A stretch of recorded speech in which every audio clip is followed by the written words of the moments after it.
ನಮ್ಮನ್ನು ಬಹಳವಾಗಿ ಪ್ರೀತಿಸುವಂತ ನಮ್ಮ ತಂದೆಯಾದ ದೇವರೇ, ನಿನ್ನ ಪರಿಶುದ್ಧವಾದ ನಮ್ಮ ಸ್ತೋತ್ರವನ್ನು ನಡೆ ಸ್ವಾಮಿ. ಅಪ್ಪ, ಈ ಸಮಯದಲ್ಲಿ ವಾಕ್ಯವಾಗಿ ಹೋಗುವಾಗ ದೇವರ ಆತ್ಮನೇ ನೀವು ನನ್ನೊಟ್ಟಿಗೆ ಮಾತನಾಡ್ರಪ್ಪ. ನೀವು ಮಾತನಾಡುವಾಗ ನಾವೆಲ್ಲರೂ ಅಪ್ಪ ನಿಮ್ಮ ಮಾತುಗಳನ್ನಪ್ಪ ಗ್ರಹಿಸಿ ಆಲಿಸಿ ಕೇಳಿ ಅಪ್ಪ ನಮ್ಮ ಹೃದಯ ಹಲಗೆ ಮೇಲೆ ಬರೆದುಕೊಂಡಪ್ಪ ಇನ್ನು ವಾಕ್ಯಾನುಸಾರವಾಗಿ ನಾವು ಈ ಲೋಕದಲ್ಲಿ ಜೀವಿಸಲಿಕ್ಕೆ ನೀವು ತಾನೇ ಸಹಬಳ ಆಶೀರ್ವದಿಸಬೇಕೆಂಬುದಾಗಿ ಯೇಸು ನಾಮದಲ್ಲಿ ಪ್ರಾರ್ಥಿಸುತ್ತೇನೆ ತಂದೆಯೇ, ಆಮೆನ್ ಆಮೆನ್. ದೇವರ ನಾಮ ಸ್ತೋತ್ರವಾಗಲಿ. ಯೋಹಾನ್ ಬರೆದ ಸುವಾರ್ತೆ 3ನೇ ಅಧ್ಯಾಯ 5ನೇ ವಚನ ಓದ್ಕೊಳ್ಳೋಣ. ಅದಕ್ಕೆ ಯೇಸು, ನಾನು ನಿನಗೆ ನಿಜ ನಿಜವಾಗಿ ಹೇಳುತ್ತೇನೆ, ಒಬ್ಬನು ನೀರಿನಿಂದಲೂ ಆತ್ಮನಿಂದಲೂ ಹುಟ್ಟದಿದ್ದರೆ ದೇವರ ರಾಜ್ಯಕ್ಕೆ ಸೇರಲಾರನು. ಇಲ್ಲಿ ನೋಡ್ತೇವೆ ಯೇಸು ಸ್ವಾಮಿ, ಅದಕ್ಕೆ ನಾನು ನಿನಗೆ ನಿಜ ನಿಜವಾಗಿ ಹೇಳುತ್ತೇನೆ, ಒಬ್ಬನು ನೀರಿನಿಂದಲೂ ಆತ್ಮನಿಂದಲೂ ಹುಟ್ಟದಿದ್ದರೆ ದೇವರ ರಾಜ್ಯಕ್ಕೆ ಸೇರಲಾರನು. ಅಂದ್ರೆ ಇಲ್ಲಿ ಒಂದು ಕಥೆ ನಡೀತಾ ಇದೆ. ಇವತ್ತಿನ ವಾಕ್ಯಾಂಶ ಏನಂದ್ರೆ, ಒಂದು ಸಾರಿ ಹುಟ್ಟಿದ್ರೆ 2 ಮರಣ, ಒಂದು ಸಾರಿ ಹುಟ್ಟಿದ್ರೆ 2 ಮರಣ, ಒಂದು ಸಾರಿ 2 ಸಾರಿ ಹುಟ್ಟಿದ್ರೆ ಒಂದೇ ಮರಣ. ನೋಡ್ರಿ, ಡಿಫರೆಂಟ್ ಆಗಿದೆ ವಾಕ್ಯ. ಒಂದು ಸಾರಿ ಹುಟ್ಟಿದ್ರೆ 2 ಮರಣ, 2 ಸಾರಿ ಹುಟ್ಟಿದ್ರೆ ಒಂದೇ ಮರಣ. ಅದು ಏನಂಬುದಾಗಿ ಇವತ್ತು ನಾವು ಧ್ಯಾನ ಮಾಡ್ಕೊಳ್ಳೋಣ. ಇಲ್ಲಿ ಯೋಹಾನ ಬರೆದ ಸುವಾರ್ತೆಯಲ್ಲಿ ಈ 3ನೇ ಅಧ್ಯಾಯದಲ್ಲಿ ಒಂದು ವಿಶೇಷವಾದಂತ ಜ್ಞಾನ ಇಲ್ಲಿ ನಾವು ತಿಳ್ಕೊಳ್ಳುವಂತದ್ದಿದೆ. ಏನಂದ್ರೆ, ಫರಿಸಾಯರಲ್ಲಿ ಯೆಹೂದ್ಯರ ಹಿರೀ ಸಭೆಯನ್ನಾದ ನಿಕೋದೇಮನೆಂಬ ಒಬ್ಬ ಮನುಷ್ಯನಿದ್ದರು. ಅಂದ್ರೆ ಫರಿಸಾಯರು ಮತ್ತು ಏನು ಅವರಲ್ಲಿ ಯೆಹೂದ್ಯರ ಅಂದ್ರೆ ಈ ದೇವರಿಂದ ಆರಿಸಲ್ಪಟ್ಟಂತವರು ಯೆಹೂದ್ಯರು. ಅವರ ಸಭೆಯಲ್ಲಿ ಹಿರೀ ಸಭೆಯವರು ಅಂದ್ರೆ ಹಿರೀ ಸಭೆಯವರಾದ ನಿಕೋದೇಮ ಅಂದ್ರೆ ಹಿರೀ ಸಭೆ ಅಂದ್ರೆ ದೊಡ್ಡ ಸಭೆ. ಈಗ ನಮ್ಮ ಚಿಕ್ಕ ಸಭೆ, ಇನ್ನು ಕೆಲವರು ಇನ್ನು ಸ್ವಲ್ಪ ದೊಡ್ಡ ಸಭೆಗಳಿರ್ತದೆ, ಇನ್ನೂ ದೊಡ್ಡ ಸಭೆಗಳಿದೆ, ಇನ್ನೂ ದೊಡ್ಡ ಸಭೆಗಳಿದೆ.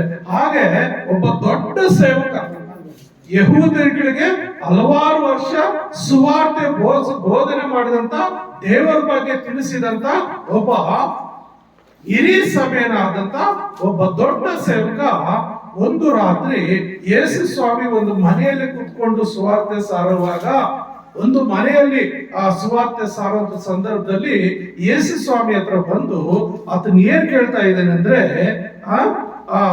ಇಲ್ಲಿ ಏನ್ ಹೇಳ್ತಾ ಇದ್ದಾನೆ, ಯೇಸುವಿನ ಬಳಿಗೆ ಬಂದ ಆತನಿಗೆ, ಗುರುವೇ, ನೀನು ದೇವರ ಕಡೆಯಿಂದ ಬಂದ ಬೋಧಕನೆಂದು ಬಲ್ಲೆವು, ನೀನು ಮಾಡುವಂತ ಈ ಸೂಚಕ ಕಾರ್ಯಗಳನ್ನು ದೇವರ ಸಹಾಯವಿಲ್ಲದೆ ಮಾಡಲು ಯಾರಿಂದಲೂ ಆಗದು ಎಂದು ಹೇಳಿದರೆಂಬುದಾಗಿ. ಅಂದ್ರೆ ಬಂದು ಆತನು ಗುರುವೇ ಅಂತ ಕರೀತಾ ಇದ್ದಾನೆ.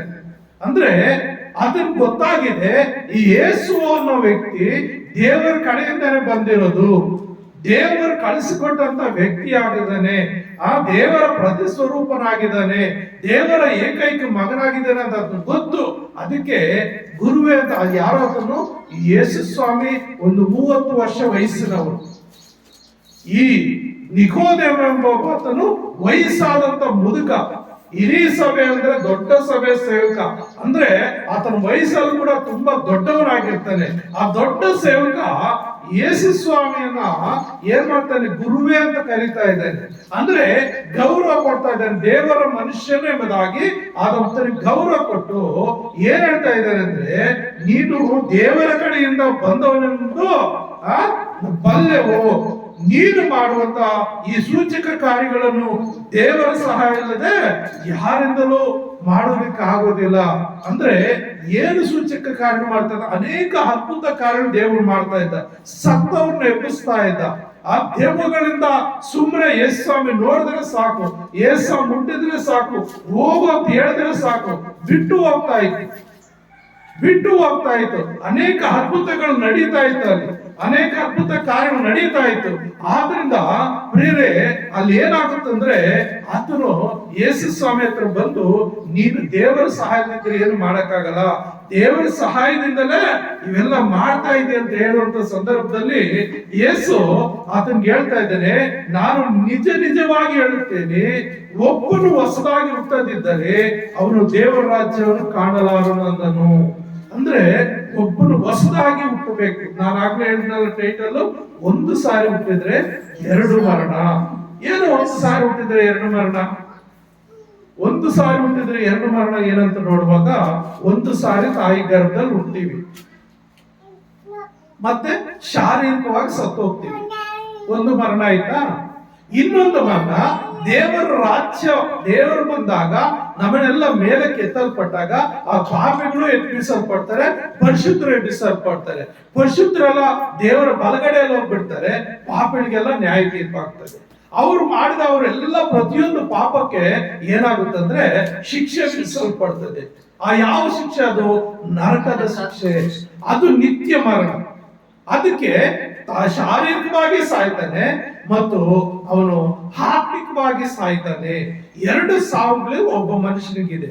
ಅದೇ ಎರಡು ಸಾರಿ ಹುಟ್ಟಿದ್ರೆ ಒಂದು ಮರಣ ಎಂಬುದಾಗಿ ಮುಂದೆ ನಾವು ನೋಡ್ಬೋದು. ಅದಕ್ಕೆ ಯೇಸು ಸ್ವಾಮಿ ಒಬ್ಬನು ಹೊಸದಾಗಿ ಹುಟ್ಟದಿದ್ದರೆ ಅವನು ದೇವರ ರಾಜ್ಯವನ್ನು ಕಾಣಲಾರನು. ಅಂದ್ರೆ ಹೊಸದಾಗಿ ಅಂದ್ರೆ ಹಳೆಯ ಜೀವಿತವನ್ನ ಬಿಟ್ಟು ಬಿಡ್ಬೇಕು. ಹಳೆಯ ಜೀವಿತ ಏನಿದೆಯೋ ಶಾರೀರಿಕವಾದ ಇಚ್ಛೆಗಳೆಲ್ಲ ಬಿಟ್ಟು ಹೊಸಬರಾಗಿ ಜೀವಿಸೋದಕ್ಕೆ ಏನು ಪ್ರಯತ್ನ ಮಾಡ್ಬೇಕು. ಯಾವ ರೀತಿ ಪ್ರಯತ್ನ ಮಾಡ್ಬೇಕು? ದೇವರ ವಾಕ್ಯ ಕೇಳುವುದರ ಮುಖಾಂತರ, ದೇವರ ಮಾತುಗಳಿಗೆ. ಅದಕ್ಕೆ ನಿಕೋದೇವನು ಏನ್ ಹೇಳ್ತಾ ಇದ್ರೆ, ಹೊಸದಾಗಿ ಹುಟ್ಟೋದಂದ್ರೆ ಏನಪ್ಪಾ? ನಿಕೋದೇವನು ಏನ್ ಹೇಳ್ತಾ ಇದ್ದಾನೆ, ಮನುಷ್ಯನ ಮುದುಕನಾದ ಮೇಲೆ ಹುಟ್ಟುವುದು ಹೇಗೆ ಅಂತ ಒಂದು ಕ್ವಶನ್ ಆಗ್ತಾನೆ. ಮನುಷ್ಯನ ಅಂದ್ರೆ ನಾನು ಆಗ್ಲೇ ಹೇಳಿದ್ನಲ್ಲ, ನಿಕೋದೇವನು ಮುದುಕನಾಗ್ಬಿಟ್ಟಿದ್ದಾನೆ, ವಯಸ್ಸಾಗಿದ್ದಾನೆ, ದೊಡ್ಡ ಸಭೆಯ ಸೇವಕನಾಗಿದ್ದಾನೆ. ಹಾಗಾಗಿ ಮುದುಕನಾದ ಮೇಲೆ ನಾನು ಹೊಸದಾಗಿ ಹೆಂಗ್ ಹುಟ್ಟೋದು ಒಂದು ಕ್ವಶನ್. ಎರಡನೇ ಕ್ವಶನ್ ಏನ್ ಹೇಳ್ತಾ ಇದ್ದಾನೆ, ನಾನು ತಿರುಗಿ ತಾಯಿ ಗರ್ಭದಲ್ಲಿ ಸೇರಿ ಮತ್ತೆ ಹುಟ್ಟಕ್ಕಾಗುತ್ತಾ? ಎಲ್ಲಾಗುತ್ತೆ? ಇದು ಅಸಾಧ್ಯವಾದಲ್ವಾ? ಮತ್ತೆ ಹೊಸದಾಗಿ ಹುಟ್ಟಬೇಕು ಅಂತ ನೀನ್ ಹೇಳ್ತಾ ಇದೆಯಲ್ಲ ಅಂತ ಹೇಳುವಾಗ ಅಲ್ಲಿ ಮತ್ತೆ ಆ ಯೇಸು ಸ್ವಾಮಿ ನಿಕೋದೇವನಿಗೆ ಹೇಳ್ತಾ ಇದ್ದಾನೆ ಏನಂದ್ರೆ, ಒಬ್ಬನು ನೀರಿನಿಂದಲೂ ಆತ್ಮನಿಂದ ಹುಟ್ಟದಿದ್ದರೆ ದೇವರ ವಾಕ್ಯ ರಾಜ್ಯಕ್ಕೆ ಸೇರ್ಲಾರನು. ಅಂದ್ರೆ ಅಲ್ಲಿ ಏನ್ ಹೇಳ್ತಾ ಇದ್ದಾನೆ, ನೀರಿನಿಂದ ಆತ್ಮನಿಂದ ಎರಡು ಬೆಲ್ಲ ಹುಟ್ಟಬೇಕಂತೆ. ಎರಡು ರೀತಿ ಅಂದ್ರೆ ನೀರು ಅಂತ ಹೇಳುವಾಗ ಅನೇಕ ನಮ್ಮ ಸಭೆಗಳಲ್ಲಿ ನಾವೆಲ್ಲರೂ ಏನ್ ಹೇಳ್ಕೊಂತೀವಿ, ದೀಕ್ಷಾಸ್ಥಾನ ತಗೊಂಡ್ರೆ ಮಾತ್ರ ನಾವು ರಕ್ಷಣೆ ಹೊಂದ್ತೀವಿ. ಅದು ದೀಕ್ಷಾಸ್ಥಾನ ಒಂದು ಸಾದೃಶ್ಯ ಅಷ್ಟೇ. ಆದ್ರೆ ನೀರಿನಿಂದಲೂ ಅಂದ್ರೆ ನೀರಿನಲ್ಲಿ ಮುಳುಗಿಸಿ ಎಬ್ಬಿಸ್ಬಿಟ್ರೆ ದೀಕ್ಷಾಸ್ಥಾನ ಆಗೋದಿಲ್ಲ. ಇಲ್ಲ, ಒಬ್ಬ ಪ್ರೆಗ್ನೆಂಟ್ ಒಂದು ಮಗು ತಾಯಿಯ ಗರ್ಭದಲ್ಲೇ ಆ ನೀರಿನಲ್ಲಿ ಬೆಳೀತಾ ಇರ್ತದೆ. ತಾಯಿಯ ಗರ್ಭದಲ್ಲಿ ಆ ಮಗುಗಾಗಿ ಪ್ರತ್ಯೇಕವಾದ ಗರ್ಭದ ಚೀಲ ದೇವರು ಸೃಷ್ಟಿ ಮಾಡ್ತಾನೆ. ಆ ಚೀಲದ ಒಳಗಡೆನೆ ಆ ಮಗು ತಾಯಿಯಿಂದ ಆರೈಸಲ್ಪಡ್ತಾ ಇರ್ತದೆ, ನೀರಿನ ಮುಖಾಂತರನೇ ಬೆಳೆದು ಬರ್ತಾ ಇರ್ತದೆ. ಹಾಗೆ ಇಲ್ಲಿ ನೋಡುವಾಗ ತಾಯಿಯ ಗರ್ಭದಲ್ಲೇ ಆಕೆ ನೀರಿನಲ್ಲಿ ಒಂದು ದೀಕ್ಷಾಸ್ಥಾನ ಹೊಂದಿರ್ತದೆ. ಅದು ಮುಖ್ಯ ಅಲ್ಲ. ಮತ್ತೆ ಈ ಲೋಕದಲ್ಲಿ ಆಜ್ಞಾನುಸಾರವಾಗಿ ದೀಕ್ಷಾಸ್ಥಾನ ಅದು ಒಳ್ಳೆಯದೇ, ಆದ್ರೆ ಅದು ಪರ್ಮನೆಂಟ್ ಅಲ್ಲ. ಆದ್ರೆ ದೇವರ ವಾಕ್ಯ ಹೇಳ್ತದೆ ನೀರಿನಿಂದ ಅಂತ ಹೇಳುವಾಗ, ಮತ್ತು ನಾವು ಯೋಹಾನ್ ಬರೆದ ಸುವಾರ್ತೆ 1:12 ವಚನದಲ್ಲಿ ನೋಡುವಾಗ ಒಂದು ಮಾತು ಹೇಳ್ತದೆ, ನೀರಿನಿಂದ ದೀಕ್ಷಾಸ್ಥಾನ ತಗೊಂಡ್ರೆ ಮಾತ್ರ ರಕ್ಷಣೆ ಅನ್ನೋದಕ್ಕೆ ಆಪೋಸಿಟ್ ಇಲ್ಲಿ ಒಂದು ವಾಕ್ಯ ಇದೆ. ಏನಂದ್ರೆ, ಯಾರ್ಯಾರು ಆತನನ್ನು ಅಂಗೀಕರಿಸಿದರು ಅಂದರೆ ಆತನ ಹೆಸರಿನಲ್ಲಿ ನಂಬಿಕೆ ಇಟ್ಟರು ಅವರಿಗೆ ದೇವರ ಮಕ್ಕಳಾಗುವ ಅಧಿಕಾರ ಕೊಟ್ಟನು. ಪ್ರಿಯ ನನ್ನ ಸಹೋದರೇ, ಯಾರ್ಯಾರು ಅಂದ್ರೆ ಯಾವ ಜಾತಿ ಆಗ್ಲಿ, ಯಾವ ಕುಲ ಆಗ್ಲಿ, ಯಾವ ಗೋತ್ರ ಆಗ್ಲಿ, ಯಾವ ಧರ್ಮದವರಾಗ್ಲಿ, ಯಾವ ಜನಾಂಗವಾಗ್ಲಿ, ಯಾರ್ಯಾರು ಯೇಸು ಕ್ರಿಸ್ತನನ್ನ ಅಂಗೀಕರಿಸ್ತಾರೋ, ಅಂದ್ರೆ ಅಂಗೀಕರಿಸಿದ್ರೆ ಆತನ ಯೇಸು, ಆತನ ದೇವರು, ಆತನ ದೇವರ ಕುಮಾರನು, ಆತನ ರಕ್ಷಕನು ಎಂಬುದಾಗಿ ಯಾರು ಅಂಗೀಕರಿಸ್ತಾರೋ ಅವ್ರಿಗೆ ದೇವರ ಮಕ್ಕಳಾಗುವಂತ ಅಧಿಕಾರ ಕೊಡ್ತಾನಂತೆ. ಯೇಸು ಸ್ವಾಮಿ ದೇವರು ಯೇಸು ಸ್ವಾಮಿ ರಕ್ಷಕನು ಅಂತ ಯಾರು ಅಂಗೀಕರಿಸ್ತಾರೋ ಅಥವಾ ಸ್ವೀಕಾರ ಮಾಡ್ತಾರೋ ಅವ್ರಿಗೆ ರಕ್ಷಣೆ ಆಗುವಂತ ಅಧಿಕಾರ ಕೊಟ್ಟಿದ್ದಾನೆ. ಯಾಕಂದ್ರೆ ಯೇಸು ಸ್ವಾಮಿ ಯೋಹಾನ 14:6 ಏನ್ ಹೇಳ್ತಾನೆ, ನಾನೇ ಮಾರ್ಗ, ನಾನೇ ಮಾರ್ಗ ಸತ್ಯವು ಜೀವವಾಗಿದ್ದೇನೆ ಅಂತಾನೆ. ನನ್ನ ಮೂಲಕ ಅಲ್ಲದೆ ಯಾರು ತಂದೆಯ ಬಳಿಗೆ ಬರಲಾರು ಅಂತ ಹೇಳ್ತಾರೆ. ಅಂದ್ರೆ ನಾವು ಪರಲೋಕಕ್ಕೆ ಸೇರ್ಬೇಕಾದ್ರೆ ಆ ನಿತ್ಯ ಜೀವಿತ ಹೊಂದ್ಕೊಳ್ಬೇಕಂದ್ರೆ ಯೇಸು ಕ್ರಿಸ್ತನೇ ಮಾರ್ಗವಾಗಿದ್ದಾನೆ. ಅದಕ್ಕೆ ಯಾರ್ಯಾರು ಯೇಸು ಕ್ರಿಸ್ತನ್ ನಂಬುತ್ತಾರೋ, ಯಾರ್ಯಾರು ಯೇಸು ಕ್ರಿಸ್ತನ ಮೇಲೆ ನಂಬಿಕೆ ಇಡ್ತಾರೋ, ಯೇಸು ಕ್ರಿಸ್ತನ ಸ್ವೀಕಾರ ಮಾಡ್ತಾರೋ ಅವರೆಲ್ಲರಿಗೂ ದೇವರು ತನ್ನ ಮಕ್ಕಳಾಗುವಂತ ಅಧಿಕಾರ ಕೊಟ್ಟಿದ್ದಾನೆ. ಅಷ್ಟೇ ಅಲ್ಲದೆ ಅಪೊಸ್ತಲ ಕೃತ್ಯಗಳಲ್ಲಿ 4-12 ವಚನದಲ್ಲಿ ನಾವು ನೋಡುವಾಗ ಅಪೊಸ್ತಲ ಕೃತ್ಯಗಳು 4-12 ವಚನ ಏನ್ ಹೇಳುತ್ತೆ, ಬರಬೇಕಾದ ರಕ್ಷಣೆಯು ಇನ್ಯಾರಲ್ಲಿ ಸಿಕ್ಕುವುದಿಲ್ಲ. ಆ ಹೆಸರು ಯಾವ ಹೆಸರು? ಯೇಸು ಎಂಬ ಹೆಸರಿನಿಂದಲೇ ಹೊರತು ಆಕಾಶದ ಕೆಳಗೆ ಮನುಷ್ಯರೊಳಗೆ ಕೊಡಲ್ಪಟ್ಟಿರುವ ಬೇರೆ ಯಾವ ಹೆಸರಿನಿಂದಲೂ ನಮಗೆ ರಕ್ಷಣೆ ಉಂಟಾಗುವುದಿಲ್ಲ. ಅಂದ್ರೆ ಈ ಆಕಾಶದ ಕೆಳಗೆ ಮನುಷ್ಯರೊಳಗೆ ಎಷ್ಟೋ ಪಂಡಿತರು ಬಂದಿದ್ದಾರೆ, ಎಷ್ಟೋ ಜ್ಞಾನಿಗಳು ಬಂದಿದ್ದಾರೆ, ಸಾಧು ಸಂತರು ಬಂದಿದ್ದಾರೆ, ದೇವರುಗಳು ಬಂದಿದ್ದಾರೆ. ಎಷ್ಟೋ ವಿಧಗಳಲ್ಲಿ ಇನ್ನು ಅನೇಕ ದೇವರು ಹುಟ್ಟಿ ಬರ್ತಾನೆ ಇದ್ದಾರೆ, ಇನ್ನು ಹೊಸ ಹೊಸ ದೇವರುಗಳು ಹುಟ್ಟಿ ಬರ್ತಾನೆ ಇದ್ದಾರೆ. ಆದ್ರೆ ಆಕಾಶದ ಕೆಳಗೆ ಮನುಷ್ಯರೊಳಗೆ ಹುಟ್ಟಿ ಬರುವಂತಹ ಯಾವ ವ್ಯಕ್ತಿಯಿಂದಲೂ ರಕ್ಷಣೆ ಉಂಟಾಗೋದಿಲ್ಲ ಅಂತ ಹೇಳ್ತಾನೆ. ಆ ಹೆಸರು ಯಾವ ಹೆಸರು? ಯೇಸು ಎಂಬ ಹೆಸರಿನ ಮುಖಾಂತರ ರಕ್ಷಣೆ ಹೊಂದದೆ. ಇಲ್ಲಿ ದೀಕ್ಷಾ ಸ್ಥಾನ ತಗೊಂಡ್ರೆ ಮಾತ್ರ ರಕ್ಷಣೆ ಹೊಂದೋದಲ್ಲ, ಯೇಸು ಎಂಬ ಹೆಸರನ್ನ ಯಾರು ಅರ್ಥಕೊಂಡಿರ್ತಾರೋ, ಯೇಸು ಎಂಬ ಹೆಸರನ್ನ ಯಾರು ತಿಳಿದುಕೊಂಡಿರ್ತಾರೋ, ಯೇಸುವಿನ ಹೆಸರಿನಲ್ಲಿ ಯಾರು ನಂಬಿಕೆ ಇಟ್ಟಿರ್ತಾರೋ ಅವ್ರೆಲ್ಲರಿಗೂ ರಕ್ಷಣೆ ಸಿಗ್ತದೆ. ಆ ಒಂದು ಹೆಸರು ಬಿಟ್ರೆ ಈ ಭೂಲೋಕದಲ್ಲಿ ಆಕಾಶದ ಕೆಳಗೆ ಮನುಷ್ಯರೊಳಗೆ ಸೃಷ್ಟಿ ಮಾಡಲ್ಪಟ್ಟಂತ ಉತ್ಪತ್ತಿಯಾದಂತ ಸಾಧು ಸಂತರಾಗ್ಲಿ, ದೇವರುಗಳಂತ ಹುಟ್ಟು ಬರುವವರಾಗ್ಲಿ, ಮನುಷ್ಯರಾಗ್ಲಿ, ಜ್ಞಾನಿಗಳಾಗ್ಲಿ ಯಾರ ಮುಖಾಂತರ ರಕ್ಷಣೆ ಸಿಗೋದಿಲ್ಲ. ಹಾಗಾಗಿ ಪ್ರಿಯ ನನ್ನ ಸಹೋದರರೇ, ಈ ರಕ್ಷಣೆ ಅನ್ನೋದು ಹೊಸ ಜೀವಿತ ಅನ್ನೋದು ಯೇಸು ಕ್ರಿಸ್ತನಲ್ಲಿ ಮಾತ್ರ ಸಿಗುತ್ತೆ. ಆ ಯೇಸು ಕ್ರಿಸ್ತನ್ ಕಂಡುಕೊಳ್ಳುವಾಗ, ಯೇಸು ಕ್ರಿಸ್ತನೊಟ್ಟಿಗೆ ಇರುವಾಗ ಆ ಒಂದು ಕೃಪೆ, ಆ ಒಂದು ಆಶೀರ್ವಾದ ನಮ್ಗೆ ಸಿಗ್ತದೆ. ಎಫೆಸ 2ನೇ ಅಧ್ಯಾಯ 8ನೇ ವಚನದಲ್ಲಿ ಕೂಡ ನಾವು ನೋಡುವಾಗ, ಎಫೆಸ 2ನೇ ಅಧ್ಯಾಯ 8ನೇ ವಚನ, ನಂಬಿಕೆ ಮೂಲಕ ಕೃಪೆಯಿಂದಲೇ ರಕ್ಷಣೆ ಹೊಂದಿದವರಾಗಿದ್ದೀರಿ. ರಕ್ಷಣೆಯು ನಿಮ್ಮಿಂದುಂಟಾದುದಲ್ಲ, ಅದು ದೇವರ ವರವೇ. ಹಲ್ಲೆಲೂಯಾ. ನೋಡ್ರಿ, ನಂಬಿಕೆಯ ಮೂಲಕ ಕೃಪೆಯಿಂದಲೇ ರಕ್ಷಣೆ ಹೊಂದಿದವರಾಗಿದ್ದೀರಿ ಅಂದ್ರೆ ಯೇಸು ಸ್ವಾಮಿ ದೇವರು, ಯೇಸು ಸ್ವಾಮಿ ನಮ್ಮ ಪಾಪಗಳಿಂದ ಬಿಡಿಸ್ತಾನೆ, ಯೇಸು ಸ್ವಾಮಿ ನನ್ನ ರಕ್ಷಣೆ ಕೊಡ್ತಾನೆ, ಯೇಸು ಸ್ವಾಮಿ ನನ್ನ ಆರೋಗ್ಯ ಕೊಡ್ತಾನೆ, ಯೇಸು ಸ್ವಾಮಿ ನನ್ನನ್ನ ಒಳ್ಳೆ ಮಾರ್ಗ ನಡೆಸ್ತಾನೆ, ಯೇಸು ಸ್ವಾಮಿಯೇ ನಮ್ಮ ರಕ್ಷಕನು ಎಂಬುದಾಗಿ ಯಾರು ನಂತಾರೋ ಆ ನಂಬಿಕೆಯ ಮೂಲಕ ಕೃಪೆ ಅಂದ್ರೆ ಉಚಿತವಾಗಿ ಸಿಗುವಂತದ್ದು. ನಾವು ಯಾವುದೇ ಒಂದು ಹಣ ಕೊಡೋಷ್ಟಿಲ್ಲ, ಯಾವುದೇ ಒಂದು ದುಡ್ಡು ಕೊಡೋಷ್ಟಿಲ್ಲ, ಒಂದು ಆಸ್ತಿಗಳು ಬರ್ಕೊಡೋಷ್ಟಿಲ್ಲ, ಯಾವುದೇ ಒಂದು ನಾವು ತ್ಯಾಗ ಮಾಡೋಷ್ಟಿಲ್ಲ. ನಾವು ತ್ಯಾಗ ಮಾಡೋದು ಏನೂ ಇಲ್ಲ. ನಾವು ಮಾಡ್ಬೇಕಾದ ಒಂದೇ, ಯೇಸು ಸ್ವಾಮಿ ದೇವರು, ಯೇಸು ಸ್ವಾಮಿ ನನ್ನ ರಕ್ಷಕನು, ಯೇಸು ಸ್ವಾಮಿ ನನಗೋಸ್ಕರ ಪರಲೋಕದಿಂದ ಮನುಷ್ಯ ಕುಮಾರನಾಗಿ ಬಂದನು, ಯೇಸು ಸ್ವಾಮಿ ನನ್ನೆಲ್ಲ ಪಾಪಗಳನ್ನು ಹೊತ್ತುಕೊಂಡನು, ಯೇಸು ಸ್ವಾಮಿ ನನಗೋಸ್ಕರ ಆ ಮರಣ ಆ ಕಲ್ವರಿ ಶಿಲೆಯಲ್ಲಿ ಮರಣ ಹೊಂದಿದನು.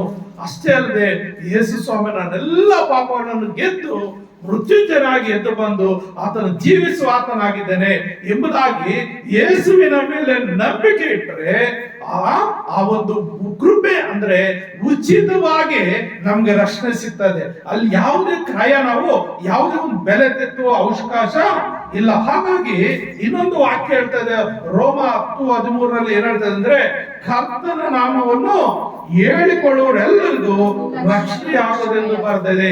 ಅಂದ್ರೆ ಯೇಸುವಿನ ನಾಮ ಯಾರು ಹೇಳ್ತಾರೋ ಅವ್ರಿಗೆಲ್ಲರಿಗೂ ರಕ್ಷಣೆ ಸಿಗುತ್ತೆ. ಒಬ್ಬರ ಹೃದಯದ ಹಣ್ಣಿನಾಗ್ಲೇಳು ಯೇಸು ಸ್ವಾಮಿ ದೇವರು ಎಂಬುದಾಗ ಅವನು ನಂಬಿದ್ದಾರಂದ್ರೆ, ಅವನ ಹೃದಯದಲ್ಲಿ ಯೇಸುಗೆ ಒಂದು ಸ್ಥಾನ ಕೊಟ್ಟಿದ್ದಾನಂದ್ರೆ ಅವ್ರಿಗೆ ರಕ್ಷಣೆ ಆಯ್ತು, ಅವನು ಪರಲೋಕ ರಾಜ್ಯಕ್ಕೆ ಸೇರ್ತಾನೆ. ಹಾಗಾಗಿ ಯೇಸುವನ್ನ ಅನೇಕರು ಬಂದು ಸ್ವೀಕಾರ ಮಾಡ್ತಾ ಇದ್ದಾರೆ. ರೀಸೆಂಟ್ ಆಗಿ 1-2 ವರ್ಷ ಹಿಂದೆ ನಾವು ನೋಡುವಾಗ ಆ ಒಂದು ತಿರುಪ್ತಿಯ ದೇವಸ್ಥಾನ ದೊಡ್ಡ ಪೂಜಾರಿ ಮಗ ದೇವರನ್ನ ನಂಬ್ಕೊಂಡ್ಬಿಟ್ಟಿದೆ. ಇಲ್ಲ ಯೇಸುವಿನ ರಕ್ಷಕನು, ಯೇಸು ಸ್ವಾಮಿ ದೇವರಂತ ಅದನ್ನು ಘಂಟಾಘೋಷವಾಗಿ ಆ ಪೂಜೆಗಳೆಲ್ಲ ಬಿಟ್ಟು ಈ ಕಡೆ ಬಂದು, ಆ ರೀತಿ ಎಷ್ಟೋ ಜನರು, ಎಷ್ಟೋ ಸಾಧು ಸಂತರುಗಳು ಯೇಸು ಸ್ವಾಮಿ ನಿಜವಾದ ದೇವರೆಂಬುದಾಗಿ ಕಂಡ್ಕೊಂಡು ಬಂದ್ಬಿಟ್ಟಿದ್ದಾರೆ. ಈ ಟಿವಿಯಲ್ಲಿ ಯಾವುದೋ ಒಂದು ಇದು ಬರುತ್ತೆ, ಜಬರ್ದಸ್ತ್ ಏನೋ, ಅದರಲ್ಲಿ ಕೂಡ ಒಬ್ಬ ಯಮನಸ್ಥ ಕೊರೋನಾ ಟೈಮ್ ಅಲ್ಲಿ ಸುಮ್ಮನೆ ಬೈಬಲ್ ಓದ್ಬಿಡೋಣ ಬಿಡು ಅಂತ ಒಂದು 500 ಪೇಜ್ ಇರುತ್ತಾ, ಬಿಡು ಅಂತ ಓದಿದ್ನಂತೆ.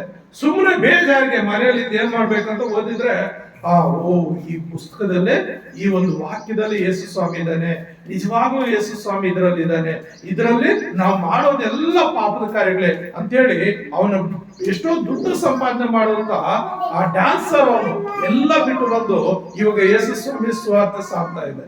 ಆ ರೀತಿ ಎಷ್ಟೋ ಸಿನಿಮಾ ನಟರು, ಹೀರೋಗಳು ಕೂಡ ಯೇಸು ಸ್ವಾಮಿನ ಕಂಡುಕೊಂಡು ಏನು ಲೋಕದ ಆಸೆ ಎಲ್ಲವನ್ನು ಬಿಟ್ಟು ಯೇಸು ಸ್ವಾಮಿ ಸತ್ಯದೇವರೆಂಬುದಾಗಿ ಸಾಕ್ತಾ ಇದ್ದಾರೆ. ಕಾರಣ ಏನಂದ್ರೆ ಯೇಸು ಸ್ವಾಮಿ ಅವರ ಹೃದಯದಲ್ಲಿ ಕಾರ್ಯ ಮಾಡಿದ್ದಾನೆ. ಅವರು ಯೇಸು ಸ್ವಾಮಿಗೆ ಒಂದು ಸ್ಥಾನ ಕೊಟ್ಟಿದ್ದಾರೆ. ಕರ್ತನ ನಾಮವನ್ನು ಹೇಳಿಕೊಳ್ಳುವರೆಲ್ಲರಿಗೂ ರಕ್ಷಣೆ. ಹಾಗಾದ್ರೆ ನೀರಿನಿಂದ ಅಂದರೆ ಏನು? ನೀರಿನಿಂದ ಯಾವ ರೀತಿ, ಆತ್ಮನಿಂದ ಯಾವ ರೀತಿ ರಕ್ಷಣೆ ಹೊಂದುವುದು, ಯಾವ ರೀತಿ ಹುಟ್ಟು ಬರುವುದು ಅಂತ ನಾವು ನೋಡುವಾಗ ಎಫೆಸದವರು ಬರೆದ ಪತ್ರಿಕೆಯಲ್ಲಿ ನಾವು ನೋಡ್ತೇವೆ 5ನೇ ಅಧ್ಯಾಯ 27ನೇ ವಚನ. ಎಫೆಸದವರು ಬರೆದ ಪತ್ರಿಕೆ 5ನೇ ಅಧ್ಯಾಯ 27ನೇ ವಚನ ಏನ್ ಹೇಳುತ್ತೆ? ಕಳಂಕ, ಸುಕ್ಕು ಮುಂತಾದೊಂದು ಇಲ್ಲದೆ ಕನ್ನಿಕೆಯು ಎಂಬಂತೆ ಪರಿಶುದ್ಧವೂ ನಿರ್ದೋಷವೂ ಮಹಿಮೆಯುಳ್ಳದ್ದಾಗಿಯೂ ಆಗಿರುವ ಸಭೆಯನ್ನಾಗಿ ತನ್ನೆದುರಿನಲ್ಲಿ ನಿಲ್ಲಿಸಿಕೊಳ್ಳಬೇಕೆಂದು ವಾಕ್ಯೋಪದೇಶ ಸಹಿತವಾದ ಜಲಸ್ನಾನವನ್ನು ಮಾಡಿಸಿ ಶುದ್ಧ ಮಾಡಿದನು. ನೋಡ್ರಿ, ಸುಕ್ಕು ಕಳಂಕ, ಸುಕ್ಕು ಮುಂತಾದೊಂದು ಇಲ್ಲದ ಕನ್ನಿಕೆಯೋ ಎಂಬಂತೆ ಪರಿಶುದ್ಧವೂ ನಿರ್ದೋಷವೂ ಮಹಿಮೆಯುಳ್ಳದ್ದು ಆಗಿರುವ ಸಭೆಯನ್ನಾಗಿ ತನ್ನ ಎದುರಿನಲ್ಲಿ ನಿಲ್ಲಿಸಿಕೊಳ್ಳಬೇಕೆಂದು ವಾಕ್ಯೋಪದೇಶ ಸಹಿತವಾದ ಜಲಸ್ನಾನವನ್ನು ಮಾಡಿಸಿ ಶುದ್ಧಿ ಮಾಡಿದನು. ಹಲ್ಲೆಲೂಯಾ. ಇಲ್ಲಿ ನೀರಿನ ಅಂದ್ರೆ ನೀರು ಏನು ಸೂಚನೆ ಅಂದ್ರೆ ವಾಕ್ಯಕ್ಕೆ ಸೂಚನೆ. ವಾಕ್ಯ ಅಂದ್ರೆ ಏನು? ವಾಕ್ಯ ಅಂದ್ರೆ ಯೇಸು. ವಾಕ್ಯ ಅಂದ್ರೆ ಯೇಸು ಆದಿಯಲ್ಲಿ ವಾಕ್ಯ ಇತ್ತು, ಆ ವಾಕ್ಯವು ದೇವರ ಬಳಿಯಲ್ಲಿತ್ತು, ಆ ವಾಕ್ಯವೇ ದೇವರಾಗಿದ್ದನು ಅಂತ ಹೇಳ್ತಾನೆ. ಆ ವಾಕ್ಯ ಏನಾಗಿದೆ ಅಂದ್ರೆ ದೇವರಾಗಿದ್ದಾನೆ. ಅಲ್ಲಿಗೆ ನೀರು ಏನಾಗ್ತಿದೆ? ವಾಕ್ಯಕ್ಕೆ ಸೂಚನೆ. ಇಲ್ಲಿ ಏನ್ ಹೇಳ್ತಾ ಇದ್ದಾನೆ? ವಾಕ್ಯೋಪದೇಶ ಸಹಿತವಾದ ಜಲಸ್ನಾನವನ್ನು ಮಾಡಿಸಿ. ಅಂದ್ರೆ ಪ್ರತಿದಿನ ವಾಕ್ಯ ಕೇಳ್ತಾ ಇರ್ಬೇಕು, ವಾಕ್ಯ ಓದ್ತಾ ಇರ್ಬೇಕು, ವಾಕ್ಯನ ಧ್ಯಾನಿಸ್ತಾ ಇರ್ಬೇಕು. ಯಾರು ಪ್ರತಿದಿನ ವಾಕ್ಯ ಓದ್ತಾ ಇರ್ತಾರೋ, ಕಲಿತಾ ಇರ್ತಾರೋ, ಕೇಳ್ತಾ ಇರ್ತಾರೋ, ತಿಳ್ಕೊಳ್ತಾ ಇರೋ, ಆ ವಾಕ್ಯದ ಮುಖಾಂತರ ಅವರ ಜೀವಿತಗಳು ಬದಲಾಗಿ ಹೋಗ್ಬಿಡ್ತದೆ. ಪ್ರೇಮದ ಸಹೋದರರೇ, ನಾನು ಇಂದಿನ ಜೀವಿತದಲ್ಲಿ ನಾನು ಚೆನ್ನಾಗಿ ನಿಮ್ ಗೊತ್ತು, ಆಗಾಗ ಹೇಳ್ತಾ ಇರ್ತೇನೆ, ಚೆನ್ನಾಗಿ ಡ್ರಿಂಕ್ಸ್ ಫುಲ್ಲು ಕುಡಿತಾ ಇದ್ದೆ, ಎಲೆ ಅಡಿಕೆ ಆಗ್ತಾ ಇದೆ, ಆ ಸಿಗರೇಟ್ಗಳು ಕುಡಿತಾ ಇದೆ, ಬೀಡಿಗಳು ಕುಡಿತಾ ಇದೆ.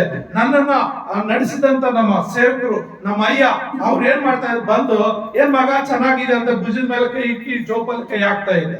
ಜೋಬಲ್ಲಿ ಏನ್ ಇರ್ತಾ ಇತ್ತು? ಬೀಡಿ ಕಟ್ಟು ಬೆಂಕಿ ಪಟ್ನ ಇರ್ತಾ ಇತ್ತು.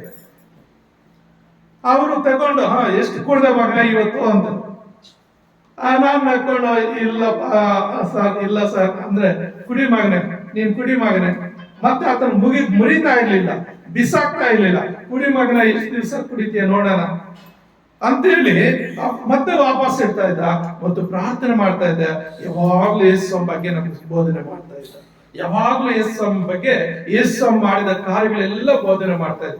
ಅವಾಗ ನೋಡು, ಸ್ವರೂಪ ಕುತ್ಕೊಳ್ತಾ ಇದ್ದೆ ನಾನು. ಸ್ವರೂಪ ಎಲ್ಲಿ? ಲಾಸ್ಟ್ ಅಲ್ಲಿ ಕುತ್ಕೊಂಡಿದ್ದೆ. ಆ ರೀತಿ ನಾನು ಲಾಸ್ಟ್ ಅಲ್ಲಿ ಬಾಗಿಲ ಹತ್ರ ಕುತ್ಕೊಳ್ಳೋದು. ಏನಕ್ಕಂದ್ರೆ ಒಂದ್ ವೇಳೆ ಇಷ್ಟ ಆಗ್ತಿದ್ರೆ ದೊಡ್ಡೋಗ್ಬಿಡೋದು, ಹಂಗೆ ಎಸ್ಕೇಪ್ ಆಗ್ಬಿಡೋದು, ಕುತ್ಕೊಂಡು ಹಂಗೆ ಮಾಯ ಆಗ್ಬಿಡೋದು. ಆ ರೀತಿ ಕೆಲವು ದಿವಸ ಮಾಡ್ತಾ ಇದೆ. ಆಮೇಲೆ ಬರ್ತಾ ಹಾಗೆ ಕೇಳ್ತಾ ಆ ವಾಕ್ಯದಿಂದ ಕೇಳಿ ಆ ವಾಕ್ಯದ ಜಲಸ್ಥಾನ ನಾನು ಮಾಡ್ಕೊಂಡು ಏನ್ ಮಾಡ್ದೆ, ಇವತ್ತು ಬಂದು ಇಲ್ಲಿ ನಿಂತಿದ್ದೀನಿ. Hallelujah, hallelujah. ಅಂದ್ರೆ ಪ್ರತಿ ದಿನ ಪ್ರತಿ ಸಮಯ ನಾವು ದೇವರ ವಾಕ್ಯವನ್ನು ಕೇಳ್ತಾ ಕೇಳ್ತಾ ಕೇಳ್ತಾ ಕೇಳ್ತಾ ಇದ್ರೆ ಆ ವಾಕ್ಯದ ಮುಖಾಂತರ ಆ ಸ್ನಾನ ಆಗೋಗ್ಬಿಡ್ತದೆ. ಆ ವಾಕ್ಯದ ಮುಖಾಂತರ ಜಲಸ್ನಾನ ಅಂದ್ರೆ ವಾಕ್ಯೋಪದೇಶವಾದ ಜಲಸ್ನಾನ ಅಂದ್ರೆ ದೇವರ ವಾಕ್ಯದಲ್ಲಿ ಸ್ನಾನ ಆಗೋಗ್ಬಿಡ್ತದೆ. ಈಗ ನಾವು ಸ್ನಾನ ಮಾಡ್ತೀವಿ, ಸ್ನಾನ ಮಾಡಿದ್ರೆ ಮೈ ಮೇಲೆ ಕೊಳೆ ಇದ್ರೆ ಏನ್ ಮಾಡ್ತೀವಿ? ಒಂದು ಸಾರಿ ಶಾಂಪು ಹಾಕ್ತಿವಿ, ಅದು ಎಷ್ಟೆಷ್ಟೋ ವಿಧದಲ್ಲಿ ರೇಟ್ ಕಾಸ್ಟ್ ಶಾಂಪುಗಳು ಬಂದಿದೆ. ಮತ್ತೆ ಆ ತಲೆಯಲ್ಲಿರುವಂತ ಚುಂಡ್ರು ಅದು ಇದು ಹೋಗ್ಬೇಕಂದ್ರೆ ಬೇರೆ ಬೇರೆ ಹೆಡ್ ಅಂಡ್ ಶೋಲ್ಡರ್ ಏನೇನೋ ಶಾಂಪುಗಳು ಬಂದಿದೆ. ಒಂದು ಸಾರಿ ಹೋಗ್ಲಿಂದ 2 ಸಾರಿ ಹಾಕ್ತಿಕ್ತಿವಿ, ಮೈ ಮೇಲೆ ಕೊಳೆ ಹೋಗ್ಲಿಂದ 2 ಸಾರಿ ಸೋಪ್ ಹಾಕಬೇಕಾದ್ರೆ ತಿಕ್ತಿವಿ, ಇಲ್ಲಾಂದ್ರೆ ಕೈ ತಗೊಂಡು ಏನೋ ಕಲ್ಲು ತಗೊಂಡು ಉಜ್ಜಿತೀವಿ, ಅಯ್ಯೋ ಕೊಳೆ ಇನ್ನೂ ಹೋಗಿಲ್ಲ ಅಂತ ಹೇಳಿ ಎಷ್ಟು ನಮ್ಮ ಮೈ ಕ್ಲೀನ್ ಮಾಡ್ಕೊಳ್ತೀವಿ. ಅದೇ ರೀತಿಯಲ್ಲಿ ದೇವರ ವಾಕ್ಯ ಕೇಳ್ತಾ ಕೇಳ್ತಾ ಕೇಳ್ತಾ ಇದ್ರೆ ಆ ವಾಕ್ಯನೇ ಅವನ ದೇಹದಲ್ಲಿರುವೆಲ್ಲ ಏನೋ ದುಷ್ಟ ಆಲೋಚನೆಗಳು, ದುಷ್ಟ ಕಾರ್ಯಗಳು, ದೇವರಿಗೆ ಇಷ್ಟವಿಲ್ಲದ ಎಲ್ಲವನ್ನ ವಾಕ್ಯದ ಮುಖಾಂತರ ಎಲ್ಲ ಅಳಿಸ್ಬಿಡ್ತಾನೆ. ಆ ವಾಕ್ಯದ ಜಲಸ್ನಾನ ಯಾವಾಗ ಮಾಡ್ಕೊಳ್ತಾನೋ ಅವಾಗ ಅವನು ರಕ್ಷಣೆ ಹೊಂದ್ತಾನೆ. ಹಲ್ಲೆಲೂಯಾ. ಅವಾಗ ಅವನು ಏನು 1 ಹುಟ್ಟು 2 ಸಾವು ಅಂತ ಹೇಳಿದ್ನಲ್ಲ, ಆ 2 ಹುಟ್ಟಾಗಿ ಹೋಗ್ಬಿಡ್ತದೆ. ಒಂದು ಶಾರೀರಿಕವಾಗಿ ತಾಯಿ ಗರ್ಭದಲ್ಲಿ ಹುಡ್ತಾನೆ, ಮತ್ತು ಆತ್ಮಿಕವಾಗಿ ವಾಕ್ಯ ಕೇಳ್ತಾ ಕೇಳ್ತಾ ಕೇಳ್ತಾ ಕೇಳ್ತಾ ಆ ವಾಕ್ಯನೇ ಅವನಲ್ಲಿರುವಂತ ಎಲ್ಲವನ್ನು ತೆಗೆದಾಕ್ಬಿಟ್ಟು 2ನೇ ಹುಟ್ಟು ಈ ಲೋಕದಲ್ಲೇ ಅವನಿಗೆ 2ನೇ ಜನ್ಮ ದೇವ್ರು ಕೊಟ್ಬಿಡ್ತಾನೆ. ಅವಾಗ 2 ಜನ್ಮ ಯಾವಾಗಾಯ್ತು? ಒಂದೇ ಮರಣ ಸಿಗುತ್ತೆ. ಯಾವ ಮರಣ? ಶಾರೀರಿಕವಾದ ಮರಣ. ಮತ್ತೆ ದೇವರ ಬಳಿ ಬಂದಾಗ, ಯೇಸು ಬಂದಾಗ ನಾವೆಲ್ಲರ ಮೇಲೆ ಹೋಗ್ಬಿಡ್ತೀವಿ. ಹಾಗಾಗಿ ನನ್ನ ಸಹೋದರರೇ, ವಾಕ್ಯೋಪದೇಶವಾದ ಜಲಸ್ನಾನ ಅಂದ್ರೆ ಯಾವಾಗ ಯೇಸು ಕ್ರಿಸ್ತನ ಮಾತು ಕೇಳಿ ಕೇಳಿ ಕೇಳಿ ಕೇಳಿ ಕೇಳ್ತಾ ಇದ್ರೆ ಯಾವುದೋ ಒಂದು ಮಾತು ಅವರ ಜೀವಿತ ಬದಲಾಯಿಸಿಬಿಡ್ತದೆ. 100 ಮಾತುಗಳು ಹೇಳುವಾಗ ಬುದ್ಧಿವಂತನಿಗೆ ದೊಣ್ಣೆ ಪೆಟ್ಟೇನು ಬೇಕಾಗಿರುವಂತೆ, ಜ್ಞಾನವಂತನ ದೊಡ್ಡ ಪೆಟ್ಟು ಬೇಕಾಗಿರುವಂತೆ, ಮಾತಿನ ಪೆಟ್ಟೆ ಸಾಕಂತೆ. ಅಂದ್ರೆ ದೇವರು ವಾಕ್ಯದ ಮುಖಾಂತರ ಎಲ್ಲಿ ಹೊಡಿಬೇಕು ಅಲ್ಲಿ ಹೊಡೆದು ಬಿಡ್ತಾನೆ. ಅವಾಗ ಏನಾಗ್ತದೆ? ಅವರ ಜೀವಿತ ತಾನೇ ಬದಲಾಗಿ ಹೋಗ್ಬಿಡ್ತದೆ. ಅವ್ರು ಗೊತ್ತಿದ ರೀತಿಯಲ್ಲೇ ಬದಲಾಗ್ಬಿಡ್ತದೆ. ಅಷ್ಟು ಕುಡಿಯುವಂತವನು, ಅಷ್ಟು ನಾನು ಬಲಷ್ಟಾಗಿ ಜೀವಿಸಿದವನು ಯಾವಾಗ ಈ ವಾಕ್ಯವನ್ನ ಕೇಳೋದಕ್ಕೆ ನಾನು ಇಷ್ಟಪಟ್ಟರು ದೇವರು ತಾನೇ ಕಾರ್ಯ ಮಾಡಿ ಒಂದೇ ಸಾರಿ 3 ದಿವಸ ಉಪವಾಸದಲ್ಲಿ ದೇವರ ಸನ್ನಿಧಿಯಲ್ಲಿ ಕುತ್ಕೊಳ್ಳುವಾಗ, ಆ ದೇವರ ಸೇವಕರು ವಾಕ್ಯ ಹೇಳುವಾಗ ಆ ಒಂದು ಪ್ರಸನ್ನತೆ, ಆ ಒಂದು ದೇವರ ಅಭಿಷೇಕ ಯಾವಾಗ ನನ್ನ ಮೇಲೆ ಇಳಿದು ಬಂತೋ ಅವತ್ತೆಲ್ಲ ತೊಳೆದಾಕ್ಬಿಟ್ಟ. ದೇವರೇ ತೊಳೆದಾಕ್ಬಿಟ್ಟ. ಪರಿಶುದ್ಧಾತ್ಮ ಮುಖಾಂತರ ಎಲ್ಲ ತೊಳೆದು ಆವತ್ತಿನಿಂದ ಇವತ್ತು ತನಕ ಹಿಂದಕ್ಕೆ ನೋಡೋ ರೀತಿಯಲ್ಲಿ ದೇವರು ಮುನ್ನಡೆಸ್ತಾ ಇದ್ದೇನೆ. ಹಾಗಾಗಿ ಬೇರೆ ವಾಕ್ಯದ ಸ್ಥಾನ ಮಾಡಿಸ್ಕೋಬೇಕು ನಾವು. ವಾಕ್ಯ ಅಂದ್ರೆ ಯೇಸು ಸ್ವಾಮಿ ಮಾತು ಎಷ್ಟು ಕೇಳ್ತೀವೋ ಅಷ್ಟು ನಮ್ಮಲ್ಲಿರುವಂತ ಎಲ್ಲ ಬಲಹೀನತೆಗಳು ಬಿಟ್ಟು ಹೋಗ್ತದೆ, ಮಲಿನತ್ವ ಬಿಟ್ಟು ಹೋಗ್ತದೆ. ಆಟೋಮೆಟಿಕ್ ನಮ್ಗೆ ಗೊತ್ತಿಲ್ಲದೆ ಶುದ್ಧತ್ವ, ನಿರ್ದೋಷತ್ವ, ಸುಕ್ಕು ಕಳಂಕಲದ ಜೀವಿತ ನಮ್ಮಲ್ಲಿ ಬರ್ತದೆ. ಹಾಗೆ ನಾವು ಯೋಹಾನ 15:3 ನೋಡುವಾಗ ಏನಾಗ್ತದೆ? ಯೋಹಾನ 15:3, ನಾನು ನಿಮ್ಗೆ ಹೇಳಿದ ವಾಕ್ಯದ ದೆಸೆಯಿಂದ ಈಗ ಶುದ್ಧರಾಗಿದ್ದೀರಿ. ಅಂದ್ರೆ ನೋಡ್ರಿ, ಆ ವಾಕ್ಯ, ಯೇಸು ಸ್ವಾಮಿ ವಾಕ್ಯ ಯಾರು ಕೇಳ್ತಾರೋ ಆ ವಾಕ್ಯದಿಂದ ಅವರ ಜೀವಿತ ಶುದ್ಧವಾಗ್ತದೆ. ಆ ವಾಕ್ಯದಿಂದ ಅವರ ಲೈಫ್ ಟರ್ನ್ ಆಗ್ತದೆ. ಆ ವಾಕ್ಯದಿಂದ ಅವರು ಏನು ಪಾಪದಿಂದ ಮಾರ್ಪಟ್ಟು ಪರಿಶುದ್ಧರಾಗಿ ಬದಲಾಗೋದಕ್ಕೆ ಆಗುತ್ತದೆ. ಅವರಲ್ಲಿರುವಂತ ಮಲಿನತ್ವ ಹೋಗ್ತದೆ, ದೋಷ ಹೋಗ್ತದೆ. ಅವರು ಏನಾಗ್ತಾರೆ? ನಿರ್ದೋಷಿಗಳಾಗಿ ಮಾರ್ಪಡ್ತಾರೆ. ಅವರಲ್ಲಿರುವಂತ ಎಲ್ಲ ಅಪರಿಶುದ್ಧತೆ ಹೋಗ್ತದೆ, ಪರಿಶುದ್ಧ ಅವರ ಹತ್ರ ಬರ್ತದೆ. ಅವರಲ್ಲಿರೋ ಎಲ್ಲ ಕಳಂಕ ಸುಕ್ಕು ಏನಾಗುತ್ತೆ ಎಲ್ಲ ಬಿಟ್ಟು ಹೋಗ್ತದೆ. ಅವರು ನಿರ್ಮಲರಾಗಿರ್ತಾರೆ. ಹಾಗಾಗಿ ಪ್ರಿಯ ನನ್ನ ಸಹೋದರರೇ, ನಾನು ನಿಮ್ಗೆ ಹೇಳಿದ ವಾಕ್ಯದ ದೆಸೆಯಿಂದ ಈಗ ಅಂದ್ರೆ ಯೇಸು ಕ್ರಿಸ್ತನ ವಾಕ್ಯವನ್ನು ಯಾರು ಕೇಳ್ತಾರೋ ಅವರ ಜೀವಿತಗಳು ಮಾರ್ಪಾಟು, ಅವರ ಜೀವಿತಗಳು ಬದಲಾವಣೆ. ಅವರು ಅವರ ಜೀವಿತನ ಆ ವಾಕ್ಯದ ಮುಖಾಂತರನೇ ಪಾಪದ ಕಾರಣ ಸಾಯಿಸಿ ಅವರು ವಾಕ್ಯದ ಮುಖಾಂತರ ನೂತನ ಜೀವಿತವನ್ನ ಹೊಂದಿಕೊಳ್ಳೋರಾಗಿರ್ತಾರೆ. ಹಾಗಾಗಿ ಪ್ರಿಯ ನನ್ನ ಸಹೋದರರೇ, ತೀತನು ಬರೆದಂತ ಒಂದು ಪತ್ರಿಕೆಯಲ್ಲಿ 3ನೇ ಅಧ್ಯಾಯದಲ್ಲಿ ನಾವು ನೋಡುವಾಗ ತೀತನು ಬರೆದ ಪತ್ರಿಕೆ 3ನೇ ಅಧ್ಯಾಯ 5ನೇ ವಚನ. ನಾವು ಮಾಡಿದ ಹಾ.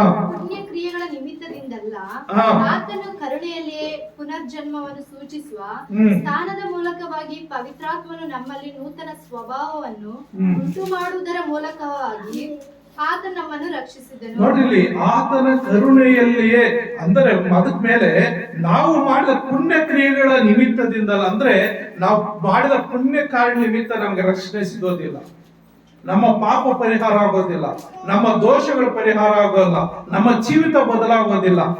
ಆತನ ಕರುಣೆಯಲ್ಲಿಯೇ ಪುನರ್ಜನ್ಮವನ್ನು ಸೂಚಿಸುವ, ಅಂದ್ರೆ ನೂತನ ಜನ್ಮ. ಒಂದು ಸಾರಿ ಹುಟ್ಟಿದ್ರೆ 2 ಮರಣ, 2 ಸಾರಿ ಹುಟ್ಟಿದ್ರೆ ಅಂದ್ರೆ ತಾಯಿ ಗರ್ಭದಲ್ಲಿ 1 ಸಾರಿ ಹುಟ್ತೀವಿ.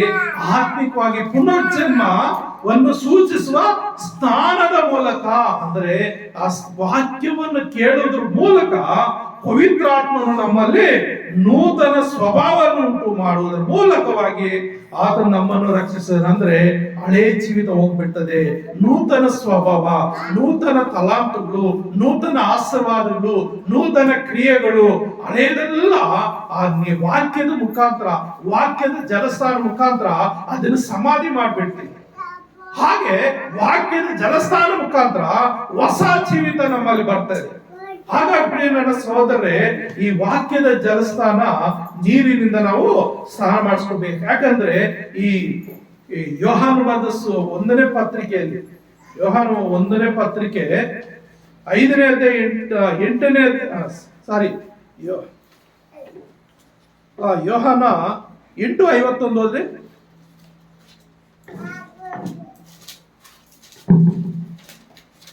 ಯೋಹಾನ 8:51.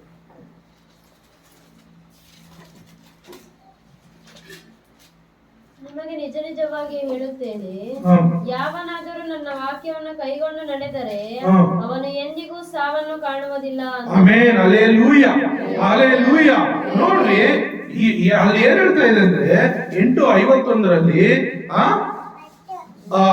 ನಿಮಗೆ ನಿಜ ನಿಜವಾಗಿ ಹೇಳುತ್ತೇನೆ, ಯಾವನಾದರೂ ನನ್ನ ವಾಕ್ಯವನ್ನು ಕೈಕೊಂಡು ನಡೆದರೆ ಅವನು ಎಂದಿಗೂ ಸಾವನ್ನು ಕಾಣುವುದಿಲ್ಲ. ಹಲ್ಲೆಲೂಯಾ. ನೋಡ್ರಿ, ಆ ವಾಕ್ಯವನ್ನ ಯಾರು ಕಂಡ್ಕೊಳ್ತಾರೋ, ಆ ವಾಕ್ಯವನ್ನು ಯಾರು ತಮ್ಮ ಜೀವಿತದಲ್ಲಿ ಅಳವಡಿಸ್ಕೊಳ್ತಾರೋ, ಆ ವಾಕ್ಯವನ್ನ ತನ್ನ ಹೃದಯ ಹಲಗಿನ ಮೇಲೆ ಯಾರು ಬರ್ಕೊಳ್ತಾರೋ ಅವ್ರು ಎಂದಿಗೂ ಸಾಯೋದಿಲ್ಲ. ಈ ಲೋಕದಲ್ಲಿ ಸತ್ತರೆ ಆ ಲೋಕದಲ್ಲಿ ಎಬ್ಬಿಸಲ್ಪಡ್ತಾರೆ. Hallelujah, hallelujah. ಈ ಲೋಕದಲ್ಲಿ ಶಾರೀರಿಕವಾಗಿ ಸತ್ತು ಹೋಗ್ತೀವಿ, ಆತ್ಮಿಕ ಆ ಲೋಕದಲ್ಲಿ ನಾವು ಯೇಸು ಕ್ರಿಸ್ತನೊಟ್ಟಿಗೆ ಇರ್ತೀವಿ. ಹಾಗಾಗಿ ಪ್ರೇರೆ ಅಲ್ಲಿ ಏನ್ ಹೇಳ್ತಾ ಇದ್ದಾರೆ, ಆ ವಾಕ್ಯವನ್ನು ಕೈಕೊಂಡು ನಡೆದರೆ ಅವನು ಎಂದಿಗೂ ಸಾವನ್ನು ಕಾಣುವುದಿಲ್ಲ. ಪ್ರಿಯನ ಸಹೋದರೇ, ಆ ಮುಂದೆ ವರ್ಷ ನೋಡಿದ್ರೆ ಅದಕ್ಕೆ ಯೆಹೂದ್ಯರು, ನೀನು ದೆವ್ವ ಹಿಡಿದವನೆಂದು ಈಗ ನಮಗೆ ತಿಳಿಯಿತು, ಅಬ್ರಹಾಮನ ಸತ್ತನು, ಪ್ರವಾದಿಗಳು ಸತ್ತರು, ಆದರೆ ನೀನು ನನ್ನ ವಾಕ್ಯವನ್ನು ಕೈಕೊಂಡು ನಡೆಯುವನು ಎಂದಿಗೂ ಸಾವನ್ನು ಅನುಭವಿಸಲೆಂದು ಹೇಳುತ್ತೀ. ಅಂದ್ರೆ ಅಲ್ಲಿ ತರ್ಕವಾದ ಇರ್ತದೆ. ಈ ಕೆಲವು ಮಾತುಗಳು ಹೇಳುವಾಗ ಕೆಲವ್ರಿಗೆ ಇಷ್ಟ ಆಗೋದಿಲ್ಲ, ಆದ್ರೆ ಯೇಸು ಕ್ರಿಸ್ತನ ವಾಕ್ಯವಾಗಿದ್ದೇನೆ. ಆ ಯೇಸು ಕ್ರಿಸ್ತನ ವಾಕ್ಯವನ್ನು ಯಾರು ಕೇಳ್ತಾರೋ ಆ ವಾಕ್ಯದ ಮುಖಾಂತರ ಅವರು ರಕ್ಷಿಸಲ್ಪಡ್ತಾರೆ. ಆ ವಾಕ್ಯೋಪದೇಶವಾದ ಜಲಸ್ಥಾನ ಪ್ರತಿಯೊಬ್ಬರಿಗೂ ಬೇಕು. ಆ ವಾಕ್ಯೋಪದೇಶವಾದ ಜಲಸ್ಥಾನ ಅಂದ್ರೆ ಅದಕ್ಕೆ ಯೇಸು ಸ್ವಾಮಿ ನೀರಿನಿಂದಲೂ ಅಂತ ಹೇಳ್ತಾ ಇದ್ದಾರೆ. ಮತ್ತೆ 2ನೇದಾಗಿ ನೋಡುವಾಗ ಆತ್ಮನಿಂದಲೂ ಅಂತ ಅಲ್ಲಿ ಹೇಳ್ತಾ ಇದ್ದಾರೆ. 1 ಕೊರಿಂಥ 15ನೇ ಅಧ್ಯಾಯ 45ನೇ ವಚನ ನೋಡುವಾಗ, 1 ಕೊರಿಂಥ 15ನೇ ಅಧ್ಯಾಯ ಮೊದಲನೇ ಮನುಷ್ಯನಾದ 40 ಆದಾಮನು ಬದುಕುವ ಪ್ರಾಣಿಯಾದನೆಂದು ಬರೆದದ್ದಲ್ಲ, ಕಡೆ ಆದಾಮನು ಬದುಕಿಸುವ ಆತ್ಮನು. ಆಮೇಲೆ ನೋಡ್ರಿ, ಮೊದಲನೇ ಮನುಷ್ಯನಾದ ಆದಾಮನು ಬದುಕುವ ಪ್ರಾಣಿಯಾದನೆಂದು ಬರೆದದೆಯಲ್ಲ, ಕಡೆ ಆದಾಮನು ಬದುಕಿಸುವ ಆತ್ಮನು. ಅಂದ್ರೆ ಈ ಕಡೆ ಆದಾಮನ ಯಾರಂದ್ರೆ ಯೇಸು ಕ್ರಿಸ್ತನಾಗಿದ್ದಾನೆ. ಹಾಗಾಗಿ ಆತನು ಬದುಕಿಸುವ ಆತ್ಮನಾಗಿ ಎದ್ದು ಬಂದಿದ್ದಾನೆ, ಬದುಕಿಸುವ ಆತನಾಗಿದ್ದಾನೆ. ಮತ್ತು ಯೋಹಾನ ಬರೆದ ಸುವಾರ್ತೆಯಲ್ಲಿ ನಾವು ನೋಡುವಾಗ 3ನೇ ಅಧ್ಯಾಯ 8ನೇ ವಚನ ಏನ್ ಹೇಳ್ತದೆ? ಯೋಹಾನ 3ನೇ ಅಧ್ಯಾಯ 8ನೇ ವಚನ, ಗಾಳಿಯು ಮನಸ್ಸು ಬಂದ ಕಡೆ ಹಾ. ಬೀಸುತ್ತದೆ, ಹಾ. ಅದರ ಸರ್ಪ್ರಣವನ್ನು ಕೇಳುತ್ತಿ, ಆದರೆ ಅದು ಎಲ್ಲಿಂದ ಬರುತ್ತದೋ ಎಲ್ಲಿಗೆ ಹೋಗುತ್ತದೋ ನಿನಗೆ ತಿಳಿಯದು.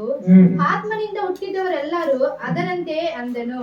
ನೋಡ್ರಿ, ಇಲ್ಲಿ ಆತ್ಮನಿಂದ ಅಂದ್ರೆ ನೋಡಿ, ಗಾಳಿಯು ಮನಸ್ಸು ಬಂದ ಕಡೆ ಬೀಸುತ್ತದೆ. ಇಲ್ಲಿ ಫ್ಯಾನ್ ಹಾಕಿದ್ದಾರೆ, ಗಾಳಿ ಬರ್ತಾ ಇದೆ, ಆದ್ರೆ ಗಾಳಿ ಯಾಕಾದ್ರೂ ಕಾಣ್ತಾ ಇದೆಯಾ? ಗಾಳಿ ಕಾಣೋದಿಲ್ಲ. ಹಾಗೆ ವಾಕ್ಯವನ್ನು ಯಾರು ಕೇಳ್ತಾ ಇರ್ತಾರೋ ಆ ವಾಕ್ಯ ಮುಖಾಂತರ ಈ ಯಾವಾಗ ನನ್ನ ಜೀವಿತ ಬದಲಾಗ್ತದೋ ಅವಾಗ ಪರಿಶುದ್ಧಾತ್ಮನು ಅವರಲ್ಲಿ ಎಂಟ್ರಿ ಆಗ್ತಾನೆ, ಪರಿಶುದ್ಧಾತ್ಮನು ಅವರಲ್ಲಿ ಪ್ರವೇಶ ಮಾಡ್ತಾನೆ. ಯಾವ ರೀತಿ ಗಾಳಿ ಯಾವ ರೀತಿ ಬರ್ತದೋ ಅದೇ ರೀತಿಯಲ್ಲಿ ಯೇಸು ಸ್ವಾಮಿ ಕೂಡ ದೀಕ್ಷಾ ಸ್ಥಾನ ತೆಗೆದುಕೊಳ್ಳುವಾಗ ಒಂದು ಹೋಲಿಕೆ ಆಗಿ ಅಲ್ಲಿ ಒಂದು ಸಾದೃಶ್ಯವಾಗಿ ಆತನ ದೀಕ್ಷಾ ಸ್ಥಾನ ತೆಗೆದುಕೊಳ್ಳುವಾಗ ಪಾರಿವಾಳದ ರೂಪದಲ್ಲಿ ಪರಿಶುದ್ಧಾತ್ಮನು ಯೇಸು ಸ್ವಾಮಿಗೆ ಬಂದು ನೆಲೆಸಿದನೆಂಬುದಾಗಿ ನಾವು ನೋಡ್ತೇವೆ. ಆಗ ಒಂದು ವಾಣಿ ಆಗ್ತದೆ, ದೇವರು ಮಾತಾಡ್ತಾನೆ, ಈತನು ನನ್ಗೆ ಇಷ್ಟವಾದ ಮಗನು, ಈತನು ನನ್ ಪ್ರಿಯವಾದ ಮಗನು, ಈತನ ಮಾತನ್ನು ಕೇಳ್ರಿ. ಅಂದ್ರೆ ದೇವರ ವಾಕ್ಯವನ್ನು ಯಾರು ಕೇಳ್ತಾರೋ ಆ ವಾಕ್ಯ ಮುಖಾಂತರ ಅವರೆಲ್ಲ ಪಾಪಗಳು ಪರಿಹಾರ ಆದ ನಂತರ ಆತ್ಮನ ಕಾರ್ಯಗಳು ನೆರವೇರ್ತದೆ. ಯಾವಾಗ ಒಬ್ಬ ಮನುಷ್ಯನಲ್ಲಿ ಪಾಪ ಇರ್ತದೋ ಅಲ್ಲಿ ಪರಿಶುದ್ಧಾತ್ಮನ ಇರೋದಿಲ್ಲ, ಪರಿಶುದ್ಧಾತ್ಮನ ಅಲ್ಲಿ ಸ್ಥಳ ಇರೋದಿಲ್ಲ. ಯಾವಾಗ ಒಬ್ಬ ಮನುಷ್ಯನು ಶುದ್ಧನಾಗ್ತಾನೋ, ಯಾವಾಗ ನಿರ್ದೋಷ ಉಳ್ಳವನಾಗ್ತಾನೋ ಆಗ ಆತ್ಮನವರಲ್ಲಿ ಬಂದು ನೆಲೆಸ್ತಾನೆ, ಆಗ ಆತ್ಮನ ಕಾರ್ಯಗಳು ನಡೀತದೆ. ಯಾವ ರೀತಿ ಗಾಳಿ ನಮಗ್ ಗೊತ್ತಿಲ್ಲದ ರೀತಿಯಲ್ಲಿ ಬರ್ತಾ ಇರ್ತದೆ, ಅದು ಯಾವ ರೀತಿ ಇರ್ತದೆ, ಅದರ ಆಕಾರ, ಅದ್ರ ರೂಪ ಯಾವುದು ಯಾರು ಕಂಡ್ಕೊಳಕ್ ಆಗಲ್ಲ. ಹಾಗೆ ಆತ್ಮನ ಕಾರ್ಯಗಳು ಕೂಡ ನಮ್ಮಲ್ಲಿ ನೆರವೇರ್ತದೆ. ಮತ್ತು ದೇವರನ್ನ ಯೋಹಾನ 1:18 ಏನ್ ಹೇಳ್ತದೆ ಅಂದ್ರೆ ಏನ್ ದೇವರನ್ನ ಯಾರು ಎಂದು ಕಂಡಿಲ್ಲ ಅಂದ್ರೆ ದೇವರನ್ನ ಈ ಲೋಕದಲ್ಲಿ ಯಾರು ಕಂಡಿಲ್ಲ. ಮೊನ್ನೆ ಎಲ್ಲೋ ಒಂದು ಕಡೆ ಹೋದಾಗ ಒಬ್ಬರಿಗೆ ದೇವ್ರು ಬರ್ತಾರೆ ಅಂತೇಳಿ ಕುಣಿದಾಡ್ಬಿಟ್ರು. ಅದು ಎಲ್ಲಿಗೆ? ಆ ಸವಣ್ಣ ಕೇಳೋರು ಮಾತ್ರ ಕುಣಿದಾಡ್ತಾರೆ. ಆ ಸವಣ್ಣ ತೊಳೆದ್ರೆ ಅವ್ರ ದೇವ್ರು ಹೊರಟೋಗ್ತಾರೆ. ನೋಡಿ, ಈ ಮನುಷ್ಯರದ್ದು ಎಲ್ಲ ಆ ಸವಣ್ಣ ಕೇಳಿದ್ರೆ ಮಾತ್ರ ದೇವ್ರು ಬರ್ತಾನೆ, ಸವಣ್ಣ ಕೇಳದಿದ್ದ ದೇವ್ರು ಇರಲ್ಲ. ಅದರ ದೇವರು ನಿಜವಾಗ್ಲೂ ಯಾರು ಕಾಣಕ್ಕಾಗಲ್ಲ. ಯಾವ ರೀತಿ ಕಾಣ್ಬೇಕಂದ್ರೆ ಆತನ ಮಾಡುವಂತ ಕಾರ್ಯಗಳ ಮುಖಾಂತರ, ಆತನ ಮಾಡುವಂತ ಕ್ರಿಯೆಗಳ ಮುಖಾಂತರ ದೇವ್ರನ್ನ ಕಾಣ್ತೀವಿ. ಹಾಗಾಗಿ ಇಲ್ಲಿ ನಾವು ನೋಡ್ತೇವೆ, ಹಾಗೆ ವಾಕ್ಯದ ಜಲಸ್ಥಾನವು ನಮ್ಮಲ್ಲಿ ಆದಾಗ ಪರಿಶುದ್ಧಾತ್ಮನ ಕ್ರಿಯೆಗಳು ಹಾಗೆ ನಮ್ಮಲ್ಲಿ ನೆರವೇರ್ತದೆ. ಪರಿಶುದ್ಧಾತ್ಮನ ಕ್ರಿಯೆಗಳು ಹಾಗೆ ನೆರವೇರ್ತದೆ. ಪ್ರಿಯ ನನ್ನ ಸಹೋದರರೇ, ನಾನು ಮೊದಲನೇದಾಗಿ ಪಾಪದಲ್ಲಿ ಜೀವಿಸಿ ಜೀವಿಸಿ ಜೀವಿಸಿ ಜೀವಿಸಿ ಹಾಗೇ ಇದ್ದಾಗ ಯಾವಾಗ ವಾಕ್ಯವನ್ನು ಕೇಳ್ತಾ ಕೇಳ್ತಾ ಕೇಳ್ತಾ ನಾನು ನನ್ನ ಜೀವಿತವನ್ನು ಬದಲಾಯಿಸಲಿಕ್ಕೆ ನಾನು ಪ್ರಯತ್ನ ಪಟ್ಟನೋ ಆ ಸಂದರ್ಭದಲ್ಲಿ ಏನಾಗುತ್ತದೆ, ಒಂದು ದಿವಸ ನಾನು ತೀರ್ಮಾನ ತಗೊಂಡು 3 ದಿವಸ ಉಪವಾಸವಾಗಿ ಕುತ್ಕೊಂಡೆ ದೇವರ ಹತ್ರ. ಸಭೆಯಲ್ಲಿ ನಮ್ಮ ಪಾಸ್ಟರ್ಗೆ ಹೇಳಿ, ಅಯ್ಯ ನಾನು 3 ದಿವಸ ಉಪವಾಸ ಮಾಡ್ಬೇಕು, ನಾನೆಲ್ಲ ಪಾಪಗಳು ಒಪ್ಕೊಳ್ಬೇಕು, ನಾನೆಲ್ಲ ಪಾಪಗಳಿಂದ ಬಿಡುಗಡೆ ಆಗ್ಬೇಕು, ನಾನು ಹೊರಗಡೆ ಬರ್ಬೇಕು, ಪಾಪದಿಂದ ಹೊರಗಡೆ ಬರ್ಬೇಕು ಅಂತ ಹೇಳುವಾಗ ಅವ್ರು ಒಪ್ಕೊಂಡು ನಾನು ಸಭೆಯಲ್ಲಿ ನಾನೇ ಒಬ್ಬನಾಗಿ ಹೋಗಿ ಉಪವಾಸ ಕುತ್ಕೊಂಡಿದ್ದೆ. ಆ 3 ದಿವಸ ನಾನು ಒಂದು ಹನಿ ನೀರು ಕೂಡ ಕುಡ್ದಿಲ್ಲ, ನನಗೆ ದಾಹನೂ ಆಗ್ಲಿಲ್ಲ. ಆ 3 ದಿವಸ ನಾನು ಪ್ರಾರ್ಥನೆಯಲ್ಲಿದ್ದಾಗ ಒಳ್ಳೆ ಜೇನು ತಿಂದ್ರೆ ಯಾವ ರೀತಿ ಸಿಹಿಯಾಗಿರ್ತದೋ ಆ ರೀತಿ ನಾನು ಬಾಯಿದ್ದು. ನಮ್ಮ ಪಾಸ್ಟರ್ ಹೇಳ್ತಾ ಇದ್ರು, ಅಲ್ಲೋ ದಾಹ ಆಗ್ತದೆ, ಪ್ರಾರ್ಥನೆ ಮಾಡೋಕೆ ಆಗೋದಿಲ್ಲ, ನೀರ್ ಕುಡಿಬಹುದು ಪರವಾಗಿಲ್ಲ, ಊಟ ಮಾಡದಿದ್ರು ಪರವಾಗಿಲ್ಲ, ನೀರ್ ಕುಡಿಬಹುದು, ಕುಡಿ ಅಂದ್ರೆ ಇಲ್ಲ, ನಾನು ತೀರ್ಮಾನ ಮಾಡಿದ ನೀರು ಕೂಡ ಕುಡಿಯೋದಿಲ್ಲ, ನನ್ನೆಲ್ಲ ಪಾಪಗಳಿಂದ ದೇವ್ರು ನಾನು ಬಿಡಿಸಬೇಕು ಅಂತೇಳಿ 3 ದಿವಸ ಉಪವಾಸ ನಾನು ಕುತ್ಕೊಂಡಾಗ ನಮ್ಮ ಜೊತೆಲಿ ಅವರು ಬಂದು ಜಾಯ್ನ್ ಆದ್ರು. ಅವರು ಜಾಯ್ನ್ ಆಗಿ ಪ್ರೇಯರ್ ಮಾಡ್ತಾ ಇದ್ರು. ಆ 3 ದಿವಸ ಉಪವಾಸದಲ್ಲಿ ಒಬ್ಬ ಪಾಸ್ಟರ್ ಬೇರೆ ಕಡೆಯಿಂದ ಒಬ್ಬ ದೈವ ಸೇವಕರು ಬಂದಿದ್ರು. ಆ ದೈವ ಸೇವಕರು ಬಂದಾಗ ಒಂದು ಕುಟುಂಬದಲ್ಲಿ ಪ್ರಾರ್ಥನೆ, ಉಪವಾಸ ಮುಗ್ದೋಗಿದೆ, 3 ದಿವಸ ಆಗಿದೆ, ಸಂಜೆ 4 ಗಂಟೆಗೆ ಕ್ಲೋಸಿಂಗ್ ಪ್ರೇಯರ್ ಮಾಡ್ಬೇಕು. ಒಂದು ಮನೆಯಲ್ಲಿ ಪ್ರಾರ್ಥನೆ ಕೂಟ ಇಟ್ಕೊಂಡಿದ್ದಾರೆ. ಹೀಗೆ ಆ ಮನೆಯಲ್ಲಿ ನಾವೆಲ್ಲರೂ ಪ್ರಾರ್ಥನೆ ಮಾಡ್ತಾ ಇದ್ದೀವಿ. 4 ಗಂಟೆ ಸಮಯ ಪ್ರಾರ್ಥನೆ ಮಾಡುವಾಗ ಆ ಸೇವಕರು ಹೇಳ್ತಾ ಇದ್ದಾರೆ, ದೇವರ ಅಭಿಷೇಕ ಇಳಿದು ಬರ್ತದೆ, ಪರಿಶುದ್ಧಾತ್ಮನ ಅಭಿಷೇಕ ಇಳಿದು ಬರ್ತದೆ, ಪರಿಶುದ್ಧಾತ್ಮ ಪ್ರಸನ್ನತೆ ಈ ರೀತಿ ನಿಮ್ಗೆ ಕಾಣ್ತದೆ. ನೀವು ಅದನ್ನ ಹೊಂದ್ಕೊಳ್ರಿ. ಆ ದೇವರಿಗೆ ಕಣ್ಣು ಮುಚ್ಚಿರಿ, ಯಾರು ಕಣ್ಣು ತೆಗಿಬೇಡ್ರಿ, ಪ್ರಾರ್ಥನೆ ಮಾಡ್ರಿ, ಸ್ತೋತ್ರ ಹೇಳ್ರಿ, ಸ್ತೋತ್ರ ಹೇಳ್ರಿ, ಸ್ತೋತ್ರ ಹೇಳ್ರಿ, ಸ್ತೋತ್ರ ಹೇಳ್ರಿ. ಆತ್ಮನ ಅಭಿಷೇಕ ಇಳಿದು ಬರ್ತಾ ಇದೆ, ಪವಿತ್ರ ಆತ್ಮನ ಅಭಿಷೇಕ ಇಳಿದು ಬರ್ತಾ ಇದೆ ಅಂತೇಳಿ ಅವ್ರು ಪ್ರಸಂಗ ಮಾಡ್ತಾ ಇದ್ರು, ಪ್ರಾರ್ಥನೆ ಮಾಡ್ತಾ ಇದ್ವಿ, ಸ್ತೋತ್ರ ಹೇಳ್ತಾ ಇದ್ವಿ. ಹೇಳ್ತಾ ಹೇಳ್ತಾ ಹೇಳ್ತಾ ಹೇಳ್ತಾ ಆ ಆತ್ಮನ ಕಾರ್ಯ ನನ್ನಲ್ಲಿ ಆದಂತಹ ಅನುಭವ ಹೇಗಂದ್ರೆ ಬೆಚ್ಚನ ಗಾಳಿಯಾಗಿ ನನ್ನಲ್ಲಿ ಪ್ರವೇಶಿಸಿತು. ಬೆಚ್ಚನ ಗಾಳಿಯಾಗಿ ಯಾವಾಗ ನನ್ನಲ್ಲಿ ಪ್ರವೇಶಿತೋ ನನ್ನ ಮೈಯೆಲ್ಲ ನಡ್ಕ ಬಂತು, ಭಯ ಆಯ್ತು. ಏನಕ್ಕೆ ಇದ್ದಕ್ಕಿದ್ದಂಗೆ ಬೆಚ್ಚಗಾಗ್ತಾ ಇದೆ ಮೈಯೆಲ್ಲ ಅಂತೇಳಿ. ಆಮೇಲೆ ಹಾಗೆ ತಣ್ಣಗ ಆಗೋಯ್ತು, ಶರೀರ ಎಲ್ಲ ತಣ್ಣಗಾಯ್ತು. ಅಂದ್ರೆ ಆ ಪಾಪದ ಎಲ್ಲ ಕಾರ್ಯ ಏನಿತ್ತೋ ಅವತ್ ಸಂಪೂರ್ಣವಾಗಿ ನನ್ನಲ್ಲಿ ಬಿಟ್ಟು ಹೋಗ್ಬಿಟ್ಟು, ಆ ಬೆಂಕಿಯ ಆತ್ಮನಿಂದ ಅಗ್ನಿಯ ಆತ್ಮನಿಂದ ನನ್ನ ಪಾಪಗಳೆಲ್ಲ ಅಳಿಸಿ ಶುದ್ಧೀಕರಿಸಿ ಮತ್ತೆ ಸಮಾಧಾನದಿಂದ ಅವತ್ತದಿಂದ ಇವತ್ತಿಗೂ ಹಿಂತಿರುಗಿದೆ ದೇವರ ಸೇವೆಯಲ್ಲಿ ದೇವರ ಮಗನಾಗಿ ದೇವರ ಸಾಕ್ಷಿಯಾಗಿ ಜೀವಿಸಲಿಕ್ಕೆ ಆ ಪರಿಶುದ್ಧಾತ್ಮ ಸಹಾಯ ಮಾಡ್ತಾ ಇದ್ವಿ. ಯಾರು ದೇವರ ವಾಕ್ಯ ಕೇಳ್ತಾ ಇರ್ತಾರೋ ಆ ವಾಕ್ಯದ ಮುಖಾಂತರ ಅವರ ಜೀವಿತವನ್ನ ದೇವರೇನ್ ಮಾಡ್ತಾನೆ, ಬದಲಾಯಿಸ್ತಾನೆ. ಅವರ ಜೀವಿತನ ದೇವರು ಬದಲಾಯಿಸ್ತಾನೆ. ಯಾರು ವಾಕ್ಯ ಕೇಳಲ್ವೋ ಅವ್ರು 3 ವರ್ಷ ಬಿಡು ಸಭೆಯಲ್ಲಿ, ಅವರು ಸಾಯಕ ಮಣ್ಣಿಗೆ ಹೋಗೋ ತನಕ ಇರ್ಲಿ, ವಾಕ್ಯ ಕೇಳದೆ ಇದ್ರೆ, ವಾಕ್ಯವನ್ನ ಅರ್ಥ ಮಾಡ್ಕೊಳ್ದಿದ್ರೆ ಅವ್ರ ರಕ್ಷಣೆ ಹೊಂದೋದಿಲ್ಲ. ಅವ್ರ ಮತ್ತೆ 2ನೇ ಮಾರ್ಗಕ್ಕೆ ತೀರ್ಪು ಹೋಗ್ತಾರೆ. ಹಾಗಾಗಿ ಅದಕ್ಕೆ ಪ್ರತಿ ವಾರ ಸಭೆಗೆ ಬರ್ರಿ, ವಾಕ್ಯ ಕೇಳ್ರಿ. ಯಾವುದೋ ಒಂದು ವಾಕ್ಯ, ಯಾವುದೋ ಒಂದು ಪದ, ಆ ಪದದ ಮುಖಾಂತರ ಮನುಷ್ಯರ ಜೀವಿತ ಬದಲಾಯಿಸ್ತಾರೆ. ಹಾಗಾಗಿ ಪ್ರಿಯ ನನ್ನ ಸಹೋದರರೇ, ಯಾರು ದೇವರ ವಾಕ್ಯವನ್ನು ಕೇಳ್ತಾರೋ ಆ ವಾಕ್ಯದ ಮುಖಾಂತರ ಅವರಿಗೆ ಜಲಸ್ಥಾನ ಆಗ್ತದೆ. ನಿಕೋದೇಮನಿಗೆ ಹೇಳಿ ಏನ್ ಹೇಳ್ತಾ ಇದ್ದೇನೆ ಸ್ವಾಮಿ, ಒಬ್ಬನು ನೀರಿನಿಂದಲೂ ಆತ್ಮನಿಂದಲೂ ಹುಟ್ಟದಿದ್ದರೆ ಅವನಿಗೆ ರಕ್ಷಣೆ ಆಗೋದಿಲ್ಲ. ಏನ್ ಹೇಳ್ತಾ ಇದ್ದೇನೆ, ಒಬ್ಬನ 5ನೇ ವಚನ ಏನ್ ಹೇಳ್ತಾ ಇದೆ, ಒಬ್ಬನು ನೀರಿನಿಂದಲೂ ಆತ್ಮನಿಂದ ಹುಟ್ಟದಿದ್ದರೆ ದೇವರ ರಾಜ್ಯಕ್ಕೆ ಸೇರಲಾರನು. ಅಂದ್ರೆ ದೇವರ ರಾಜ್ಯಕ್ಕೆ ನೀನ್ ಸೇರ್ಬೇಕಂದ್ರೆ, ನಿತ್ಯ ಜೀವಿತ ಬೇಕಂದ್ರೆ, ಈಗಾದ್ರೂ ನೀನ್ ಜೀವಿಸುವಂತ ಜೀವಿತ ನೀನ್ ಬೇಕಂದ್ರೆ, ನೀನು ನೀರು ಅಂದ್ರೆ ವಾಕ್ಯದಿಂದ ನೀನು ಜಲಸ್ನಾನ ಮಾಡಿಸ್ಕೋಬೇಕು. ಮತ್ತು ಪವಿತ್ರಾತ್ಮ ಅಭಿಷೇಕ, ಆತ್ಮನ ಕಾರ್ಯಗಳನ್ನು ನೆರವೇರಬೇಕು. ಪವಿತ್ರಾತ್ಮ ನಿನ್ ಸಹಾಯಕನಾಗಿದ್ರೆ ಎಷ್ಟು ಮಾತ್ರಕ್ಕೂ ನಿನ್ಗೆ ಆ ಲೋಕಾನುಸಾರವಾಗಿ ಜೀವಿಸಲಿಕ್ಕೆ ಅವನು ಅವಕಾಶ ಕೊಡೋದಿಲ್ಲ, ಲೋಕದಲ್ಲಿ ಜೀವಿಸಲಿಕ್ಕೆ ಅವಕಾಶ ಕೊಡಲ್ಲ. ಹಾಗಾಗಿ ಈ ನಿಕೋದೇಮನು ಆ ಮುದುಕರು ಕೇಳ್ತಾನಲ್ಲ, ನಾನು ಮತ್ತೆ ತಾಯಿ ಹೊಟ್ಟೆಯಲ್ಲಿ ಹುಟ್ಟಿ ಬೆಳೆಯಕ್ಕಾಗುತ್ತಾ, ಹೇಗೆ ಬಂದು ನನ್ನ ರಕ್ಷಣೆ ಹೊಂದೋದು ಕೇಳುವಾಗ ಈ ವಾಕ್ಯದ ಮುಖಾಂತರ ಅವನೇನ್ ಮಾಡ್ತಾನೆ, ತನ್ನ ಜೀವಿತ ಬದಲಾಯಿಸಿಕೊಳ್ತಾನೆ. ಅದಕ್ಕೆ ನಾವು ಸಾದೃಶ್ಯ ಯೋಹಾನ್ ಬರೆದ ಸುವಾರ್ತೆಯಲ್ಲಿ 19ನೇ ಅಧ್ಯಾಯ, ಯೋಹಾನ್ ಬರೆದ ಸುವಾರ್ತೆ 19ನೇ ಅಧ್ಯಾಯ 39ನೇ ವಚನದಲ್ಲಿ ನಾವು ನೋಡ್ತೇವೆ ಆತನ ರಕ್ಷಣೆ ಹೊಂದಿದ್ದಾನೆ ಇಲ್ಲ ಅನ್ನೋದಾಗಿ. ಇದಲ್ಲದೆ ಮೊದಲು ಒಂದು ರಾತ್ರಿ ವೇಳೆಯಲ್ಲಿ ಯೇಸುವಿನ ಬಳಿಗೆ ಬಂದಿದ್ದ ನಿಕೋದೇಮನು ಸಹ ರಕ್ತಬೋಳ ಅಗುರಗಳನ್ನು ಕಲಸಿದ ಚೂರ್ಣವನ್ನು 100 ಸೇರಿನಷ್ಟು ತಕ್ಕೊಂಡು ಅಲ್ಲಿಗೆ ಬಂದನು. ನೋಡ್ರಿ, ಒಂದು ರಾತ್ರಿಯಲ್ಲಿ ಯೇಸುವಿಗೆ ಬಂದಿದ್ದ ನಿಕೋದೇಮನು ಅಂದ್ರೆ ಆ ಒಂದು ದಿನ ಬಂದು ಆತನ ಮಾತನ್ನು ಕೇಳಿ ಆತನ ರಕ್ಷಣೆ ಹೊಂದಿದ್ದಾನೆ. ಕಾರಣ ಅಲ್ಲಿ ಸೂಚನೆ, ಆತನ ರಕ್ಷಣೆ ಹೊಂದಿದ್ದಂದ್ರೆ ಯೇಸು ಸ್ವಾಮಿನ ಶಿಲುಬೆಗೆ ಹಾಕಿ ಆ ಶಿಲುಬೆಯಲ್ಲಿ ಆತನ ಸಾಯಿಸಲ್ಪಟ್ಟಾಗ ಆತನು ಶಿಲುಬೆಯಿಂದ ಇಳಿಸಿ ಆತನ ಸಮಾಧಿಯಲ್ಲಿ ಇಡಬೇಕಾದ್ರೆ ಏನ್ ಮಾಡ್ತಾರೆ, ಸುಗಂಧ ದ್ರವ್ಯಗಳನ್ನ ಹಚ್ಚುತ್ತಾ ಇದ್ದೆ.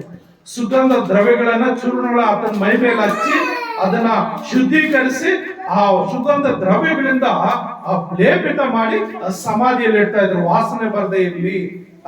ಆತನ ದೇಹ ಇನ್ನು ಸ್ವಲ್ಪ ದಿವಸ ಆರಾಮಾಗಿ. ಈಗಿನ ಕಾಲದಲ್ಲಿ ಏನ್ ಮಾಡ್ತಾರೆ, ಮಣ್ಣಿಗೆ ಹಾಕಿದ್ರೆ ಏನ್ ಮಾಡ್ತಾರೆ, ಮಣ್ಣಗಾಗ್ಬೇಕಾದ್ರೆ ಈಗಿನ ದೇಹಕ್ಕೆ ಏನ್ ಮಾಡ್ತಾರೆ, ಮಣ್ಣು ಮಾಡಿ ಉಪ್ಪು ಹಾಕ್ತಾರೆ, ಶವ ಪಡೆಯದೇ ಇಲ್ಲ. ಆಗಿನ ಕಾಲದಲ್ಲಿ ಏನು ಸುಗಂಧ ರಕ್ತಬೋಳ ಹಗುರುಗಳನ್ನು ಕಲಿಸಿದ ಚೂರ್ಣವನ್ನು 100 ಸೇರಿನಷ್ಟು ಅಂದ್ರೆ 100 ಸೇರಷ್ಟು ಸುಗಂಧ ದ್ರವ್ಯಗಳನ್ನು ತಂದು ಚೂರ್ಣ ತಂದು ಆತನ ದೇಹಕ್ಕೆ ಅವರು ಇದು ಮಾಡಿದ್ದಾರೆ. ಏನಂದ್ರೆ ಬಾಡಿ ಕೆಡದೆ ಇರಲಿ ಅಂತೇಳಿ. ಆದ್ರೆ ನಾವು ಯೇಸು ಸ್ವಾಮಿ ಹತ್ರ ಯೇಸು ಸ್ವಾಮಿ ಮಗುವಾಗಿ ಜನಿಸಿದಾಗ ಅಲ್ಲೆಲ್ಲ ನನ್ನ ಕಡೆ ನೋಡ್ಬೇಕು. ಆ ಯೇಸು ಸ್ವಾಮಿ ಮಗುವಾಗಿ ಜನಿಸಿ ಬಂದಾಗ 3 ಜೋಯಿಸರು ಬಂತಾರೆ. ಅವ್ರು ಏನಂತ ಅಂದಿರ್ತಾರೆ? ಏನಂತ ಅಂದಿರ್ತಾರೆ 3 ಜನ ಜೋಯಿಸರು? ಚಿನ್ನ, ಧೂಪ, ರಕ್ತ ಬೋಳಗಳು. ಅಂದ್ರೆ ಚಿನ್ನ ಪರಿಶುದ್ಧತೆಗೆ ಸೂಚನೆ, ಧೂಪ ದೇವರನ್ನು ಆರಾಧನೆ ಮಾಡುವಂಥದ್ದು, ರಕ್ತ ಬೋಳಗಳು ಆತನು ಯಜ್ಞಕ್ಕೆ ಸಮರ್ಪಣೆ. ಅಂದ್ರೆ ಆತನ ಬಲಿಯಾದ ನಂತರ ಆತನ ಏನು ಸಮಾಧಿಯಲ್ಲಿ ಇಟ್ಕೊಡುವಾಗ ರಕ್ತ ಬೋಳ ಅಗರ ಚಂದನಗಳನ್ನ ಆತನ ಸುವಾಸನೆಗಾಗಿ ಸಮರ್ಪಿಸುವಂಥದ್ದು. ನೋಡಿ, ಆತನ ಹುಟ್ಟುವಾಗಲೇ ಆತನ ಸಾವಿನ ಒಂದು ಸೂಚನೆ ಕೂಡ ಅಲ್ಲಿ ಆ ಜೋಯಿಸರ ಮುಖಾಂತರ ತಂದಿದೆ. ಹಾಗಾಗಿ ಪ್ರಿಯ ನನ್ನ ಸಹೋದರರೇ, ನಾವು ಈ ಲೋಕದಲ್ಲಿ ನೀರಿನಿಂದಲೂ ಆತ್ಮನಿಂದ ಹುಟ್ಟದಿದ್ರೆ ದೇವ್ರ ರಾಜ್ಯ ಸೇರ. ಅದಕ್ಕಾಗಿ ಪ್ರಿಯ ನನ್ನ ಸಹೋದರರೇ, ಒಂದು ಸಾರಿ ಹುಟ್ಟಿದರೆ 2 ಮರಣ. ಒಂದು ಯಾವ ಮರಣ? ಶಾರೀರಿಕ ಮರಣ. ಇನ್ನೊಂದು ಮರಣ ಆತ್ಮಿಕ ಮರಣ. ಅಂದ್ರೆ ನ್ಯಾಯ ತೀರ್ಪಿನಲ್ಲಿ ನಿತ್ಯ ನರಕಕ್ಕೆ ಹೋಗ್ತೀವಿ, ಅದು ಆತ್ಮಿಕ ಮರಣ. ನಿತ್ಯ ಮರಣ ಅದು. ಮತ್ತು ನಿತ್ಯ ಯುಗಾಂತರ ಬೆಂಕಿಯಲ್ಲಿ ಸುಡುವಂತದ್ದು. 2 ಸಾರಿ ಹುಟ್ಟಿದ್ರೆ, ಅಂದ್ರೆ ಒಂದು ಸಾರಿ ತಾಯಿಯ ಗರ್ಭದಲ್ಲಿ ಹುಟ್ಟಬೇಕು, ಇನ್ನೊಂದು ಆತ್ಮಿಕವಾಗಿ ಅಂದ್ರೆ ನಮ್ಮ ಪಾಪಗಳಿಂದ ಪರಿಹರಿಸಲ್ಪಟ್ಟು ವಾಕ್ಯದ ಜಲಸ್ನಾನದ ಮಾಡಿಸ್ಕೊಂಡು ನಾವು ನೂತನ ಆತ್ಮವಾಗಿ ಜನಿಸಬೇಕು.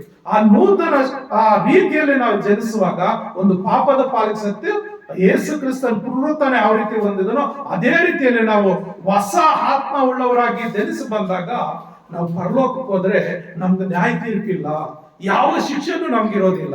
ಈ ಲೋಕದಲ್ಲಿ ನೀನು ಎಷ್ಟೇ ಪಾಪ ಮಾಡಿದ್ರು ಅದಕ್ಕೆ ಶಿಕ್ಷೆ ಇದೆ. ಆದ್ರೆ ರಕ್ಷಣೆ ಹೊಂದಿದ ನಂತರ ಆ ಎಲ್ಲ ಪಾಪಗಳಿಗೆ ಪರಿಹಾರ ಆಗ್ತದೆ ಮತ್ತು ಅಲ್ಲಿ ನಿನ್ಗೆ ಯಾವ ಶಿಕ್ಷೆನೂ ಇರೋದಿಲ್ಲ, ಯಾವ ಶಿಕ್ಷೆನೂ ಇರಲ್ಲ. ನೀನು ನೇರವಾಗಿ ದೇವರ ರಾಜ್ಯಕ್ಕೆ ಹೋಗಿ ಯುಗಾಂತರ 1000 ಕೋಟಿ ವರ್ಷಗಳು ದೇವರ ರಾಜ್ಯದಲ್ಲಿ ಜೀವಿಸಬಹುದು. ಅದಕ್ಕಾಗಿ ಈ ಲೋಕದ ಆಯಸ್ಸು ನಮ್ಗೆ ಅದು ಇಲ್ಲ. 70 ಬಲ ಹೆಚ್ಚಿದ್ರೆ 80, ಇನ್ನು ಸ್ವಲ್ಪ ಜೀವಿಸಿದ್ರೆ ಕುಪ್ಪೆ ಕಾಲ ಅಷ್ಟೇ.